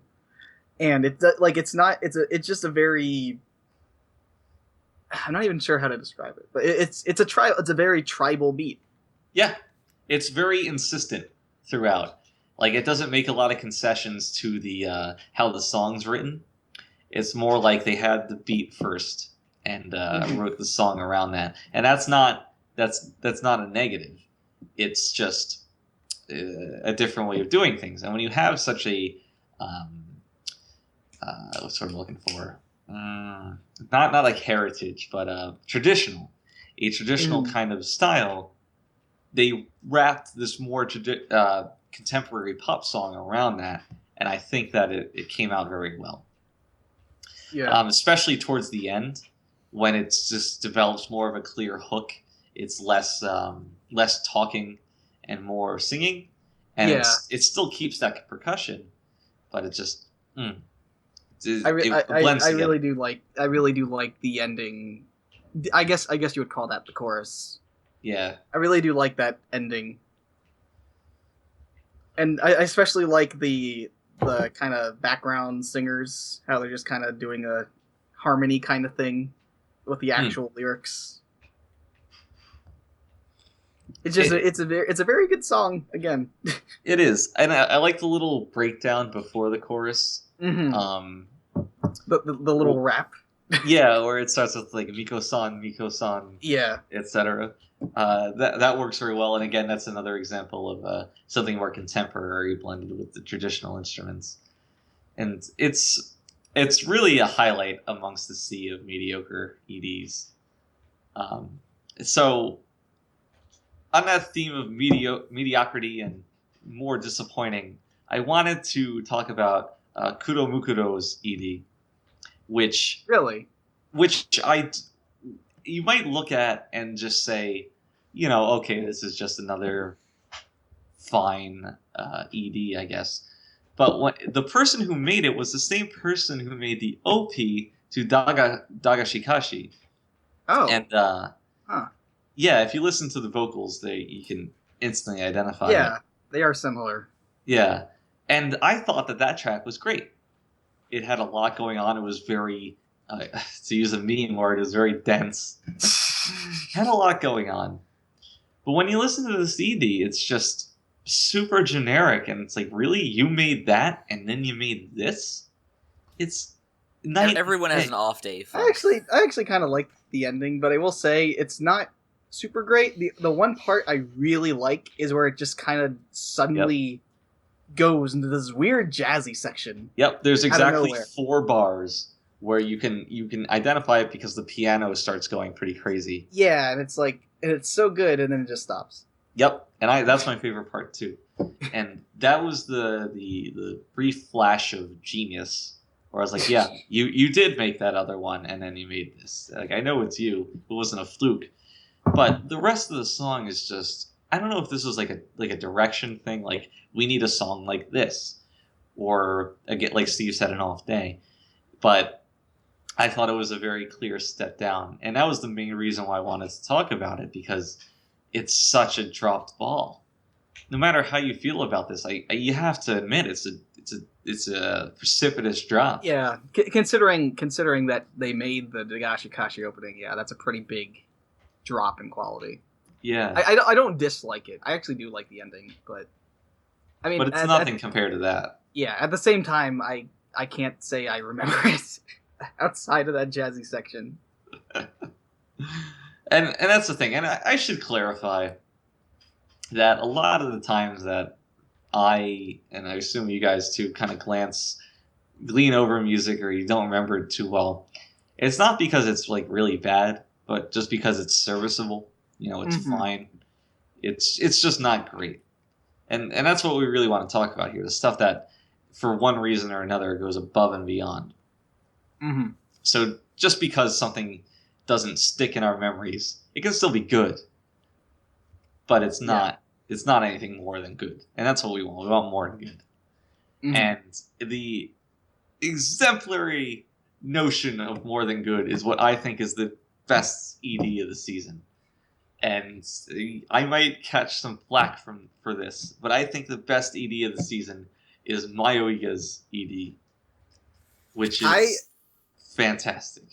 I actually wasn't sure about it at first, but it grew on me, and I actually really like it too. It's really good.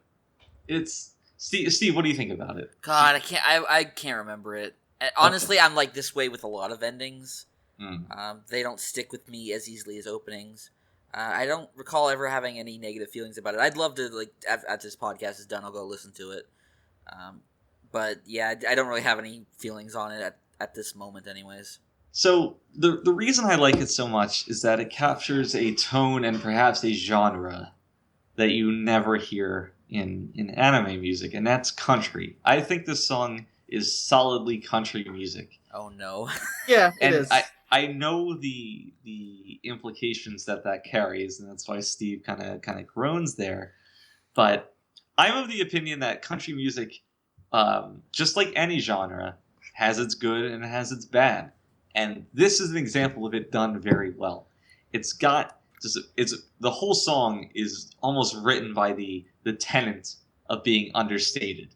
You listen to the drums, and they sound super simple until you really get in there and listen to the ghost notes on the snare, and it's like, this guy is adding exactly what he needs to add and nothing more. And the casual listener might never pick up on that, but they're there, and they really contribute to the song, especially towards the end. Right before the last go-around, there's a little break where everything but the drums fade out, and you just hear those little ghost hits on the snare, and it's just so perfect. And then you listen to it again, and you hear the electric piano, which is just doing like slight little fills, and it's, oh man, it really, everything about the song I think is super great. Of course, I think the vocals are good.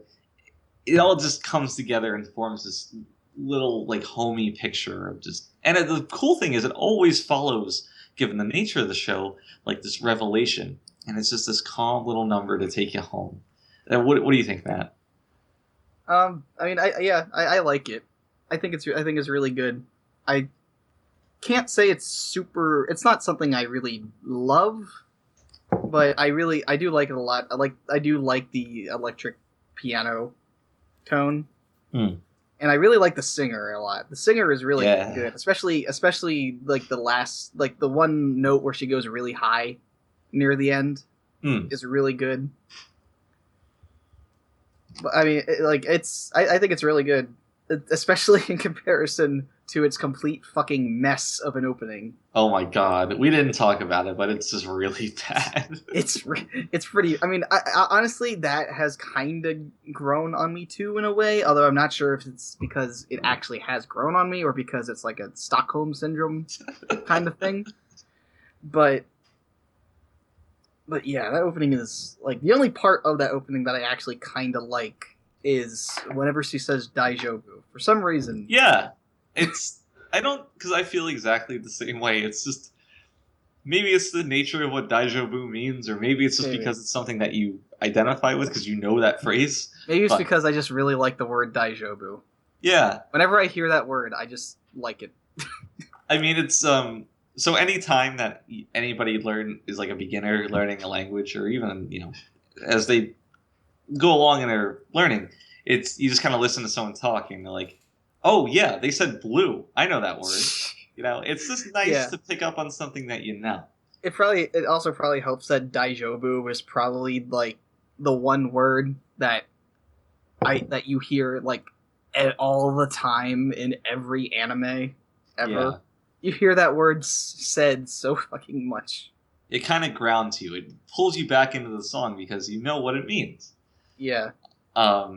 But just to segue here a little bit to detour, the OP just lacks like any meaningful melody throughout the whole thing, and it's just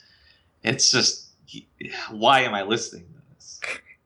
I think it's a very similar situation with Joker Game, where the delta between the OP and the ED is just so large. Yeah, it's crazy. It's very strange.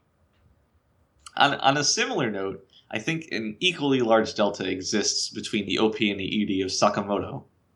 Yeah. Because I don't know what they're going for with the ending. I think they're trying to go for like a One Punch Man kind of thing, where they pull you in with this really big, epic, super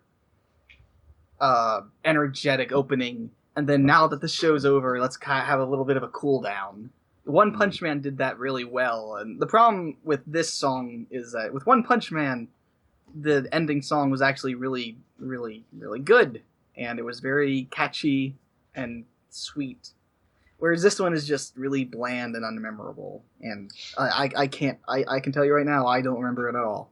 Yeah, I listened to it 2 or 3 times today, and I'm struggling to remember a lot of it. It's just... So let's compare these two examples that you brought up. So the thing is, One Punch Man during the show, between the opening and the ending, would really deliver on kind of high energy action scenes, for better or worse. Mm-hmm. But Sakamoto-san kind of puts on that front, but the actual proceedings of the show are pretty, it's more comfy than anything else. They don't.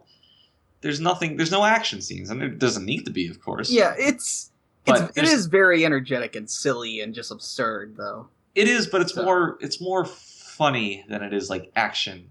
Yeah, I guess so. Yeah. So the crux of it is that there's no need for a come down. I guess so. Because it just doesn't like go up and stay there. It doesn't need to. But that's why I think that the idea of a slower ED was more mismanaged. It's almost as if I almost kind of feel like they like made it intentionally bad. That's dangerous territory. Like in a way where it's like it's almost like a parody of shows that have like a cool down ending.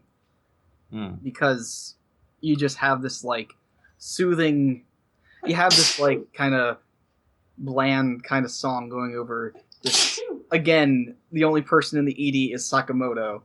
Yeah, which and he's just kind of sitting around reading or something, and it's like I almost feel like maybe that's what they were going for. I don't know, but yeah, it's just not. Whatever they were going for, they definitely did not hit the mark. The only thing about the ED that I liked is that the little shaker percussion thing comes in and starts like kind of playing in swing time, kind of against the rest of the song. I remember that. So it's the only one doing it. Everything else is kind of straight 4/4, but this is in swing, and that's why I like it. It's just a little bit of a pick me up, a little bit of a jarring, and jarring can be good, and I like that. But the rest of the song is just very, very underwhelming. Mm-hmm. So, going from underwhelming to overwhelming and fantasticness, much like its OP, the ending to Tanaka-kun is fire. It's very good. It's so good. This is another song that is incredibly dense with things happening. One thing I like that the whole song feels kind of bouncy, you know? Yeah. Like, it has a lot of energy in it while not being too up tempo of a song or too intense, but it still invites you to kind of just like, you know, bob your head along to it, get into it. Kind of at odds with the listless tone of the show, but it's not. That's not a negative thing. I love there's little like electronic synthesizer bits that aren't the drive of the song. You can kind of hear them like a little off in the mix. They add so much to it, and of course the main vocal melody is fantastic. Yeah. I think when she goes high at the end of each phrase, I think everyone just has that. It's stuck in their mind. It's so. Good. What do you love about it? Just every little I feel like every time I listen to this song, I hear something new. Like there's something I missed before, and I'm like, oh, I hadn't that's a nice little bit there or something. I guess one part I really like is the little beeps here and there, like after she says a thing, it'll be like do do do do do do. Yeah, it'll be like do do do do do do do do do do do, and then it'll add more notes like the second time around, where instead of or it'll be like or something, and just all there's just so many different things happening in this song that just all it's amazing how they manage to have so many different instruments and different tones and different things that all just fit together so well. I think it has to be like a coincidence or a spot of luck that both the OP and the ED are, because they're obviously by two different artists, they're two different genres, they're very different songs, but they're both so good. Yeah. It's it's got to be just straight luck or coincidence that this happened, but I'm so happy for it because it's two great numbers to bookend each episode, and each episode is of course very great. The song's awesome, or the show's awesome, and that's how you begin and end it. It leaves you so happy.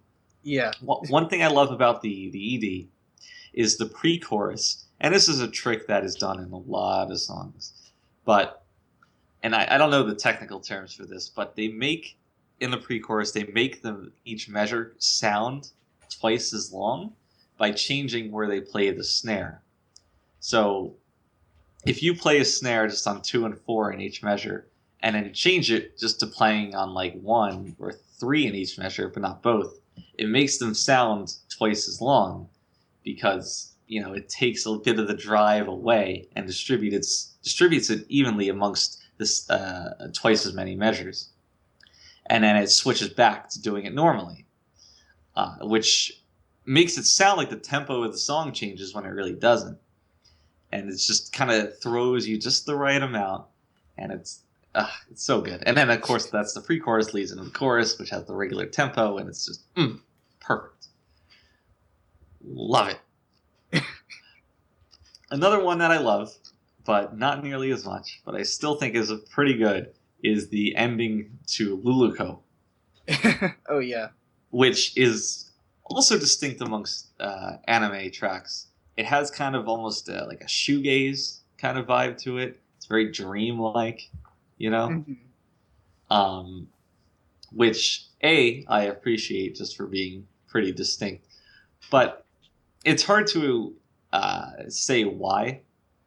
But I think that it contributes along with the theme to the show.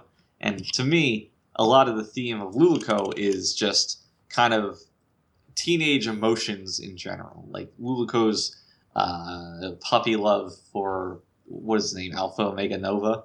Nova, yeah. Yeah. Just those kind of wild and uncertain teenage emotions, I think, go hand in hand with this dreamlike song. at the ED. I don't know. What do you think about this track? It's really good. I really like. I mean, yeah, it's just a very atmospheric kind of floaty song. It almost it's almost like you're like listening to it. It's almost like you're like floating on a cloud or something. Yeah, it's just so like everything just feels so like distant, dreamlike. And especially like I really love how the vocals are like very sensual. Yeah, there's such a heavy reverb on them that drives it home, I think. I should also mention, I feel like it should be mentioned that this is actually a Teddy Lloyd song, who is the same person who was behind most of the soundtrack for Panty Stocking. Which is fucking great. Which is also fantastic. Although that soundtrack is a bit more energetic. But still, this one, you can tell it's Teddy Lloyd. I'm not familiar with, I've never seen Panty Stocking. So, no idea. But okay. Is it the same kind of genre, or...? It's vaguely similar. It's electronic. Mostly, like, electronic.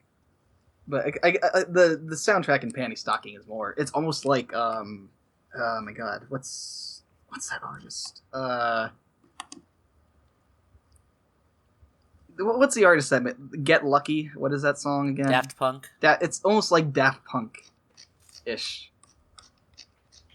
Like that kind of electronic kind of music. Right. Huh. Well, because this is definitely not... no, this ED is not like that, but I guess it's kind of a stylistic change. Yeah, you can... Well, I mean, like, you can tell from the vocals that it's Teddy Lloyd, because he uses similar kind of vocals in his song that are very, very kind of different sounding like that. Okay. But yeah, I guess making that comparison doesn't really help, but still. Well, it's good for people like Steve who are familiar with that. Yes, although I don't remember the ending to the show at all. So. Well, wonderful. So that's because of the dearth of quality in EDs this season. That was actually all I had as far as notes were concerned. Are there any EDs that you guys wanted to call attention to for better or worse? There are a couple more. Okay. I really like the ending, unlike the opening, which I think is kind of not super memorable that much, although good. I actually really like the ending to My Hero Academia. Really? I just feel like it has a very nice pace to it. I think it helps that the ending animation for it is just so good, because it's very simple, but it just goes along with the song so well. It has this nice... It's a very good running song, and it's good. And he's definitely running. And he's running to the music, and it just has this very nice pace to it that really works well. And it's just a very kind of victorious sounding song where it is kind of... It almost feels like it's cheering for him as he's running along that road. And it's just very... Again, it's just it's a song that really fits the show super well. So, yeah. Huh?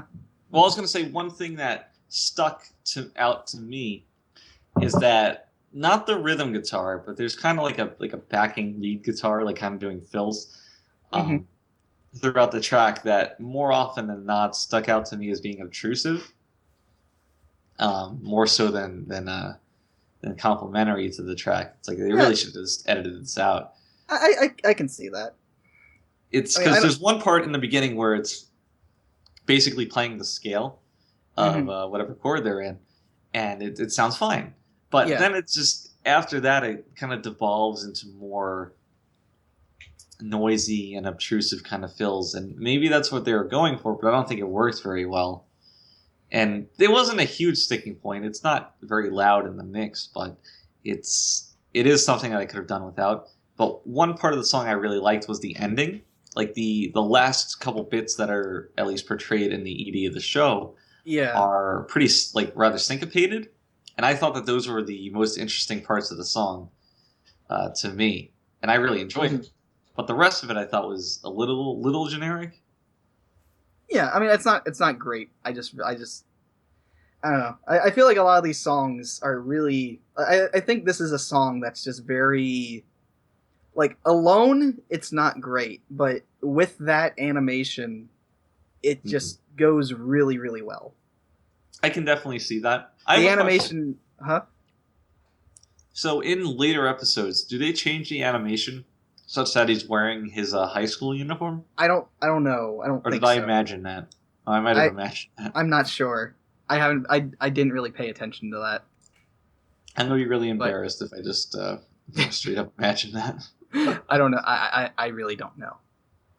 Mm-hmm. But I agree that it's thematically appropriate to not only the ending animation, but just to the show in general. Mm-hmm. What else? I guess another show is actually Nedoge. Really? I think the main reason why that the thing that sticks out the most with this song is the video gamey beeps and boops used throughout that I really like. I don't know why. Those were distracting. I really like that aspect of the song because I feel like the song would not be nearly as good without those. I think that just adds a lot to the song. I mean, it definitely works in regards to the fact that like the show's based essentially around the video game, right? Yeah. So it's thematically appropriate, but when everything else is, whether it be synthesizers or whatever, it sounds like symphonic instruments, and it just you hear 3 notes a bar that are just like boo doo doo. It just kind of got me. I don't know. Yeah, I don't know. I just for whatever reason I liked it. I'm not really sure why, but I do. Since we're on the subject, I would love to share with you the one note I made for the show's ED. And that is, quote, so comma, nothing to say. End quote.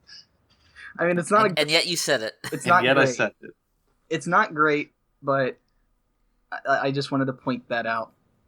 I guess... I thought there was another one. I think I actually do like... Flying Witch's ED is not great, but I do like the chorus a lot. Yeah, it ends a lot better than it begins. Mm-hmm. Because I had the same exact notion when I was listening through it. I was like, yeah, this is really just bad. And I was like, oh, maybe it's not all bad as it kind of progressed, but it's nothing compared to the OP. And yeah, I think that's it. Well, I realized while you're going through, there's one more person I wanted to call out. Person whose name I don't know, but so Ray Zero's ED was made by the same person who made the ED to Bubuki's of all things. Bubuki Budanki, for those who are not familiar with the hip slang. And once again, like the person who made the OP to Dagashikashi, a clear drop in quality. So shame on you. There's not much to say about this song other than you were worse than the OP to, or rather the ED to Bubuki's, which is, if you're worse than anything in that show, you've done something wrong. So reevaluate your life and artistic choices. I was there. I know what you're talking about. He knows what we're talking about. I have like one ending I want to point out, Mm-hmm. and I don't know if you really have any thoughts on it, but it's the ending to Bakuon. I don't really have anything to analyze about it other than I just think it's really kind of catchy. It's like the one ending that I can think of that I make a point to actively listen to when I watch an episode of that show. One thing I like is that in the very intro of it, when the guitar does that little riff, at the same time, Onsa's bike does a wheelie. And they always like sync that up. And then once that riff stops, so do her wheelies. I thought that was a little cute.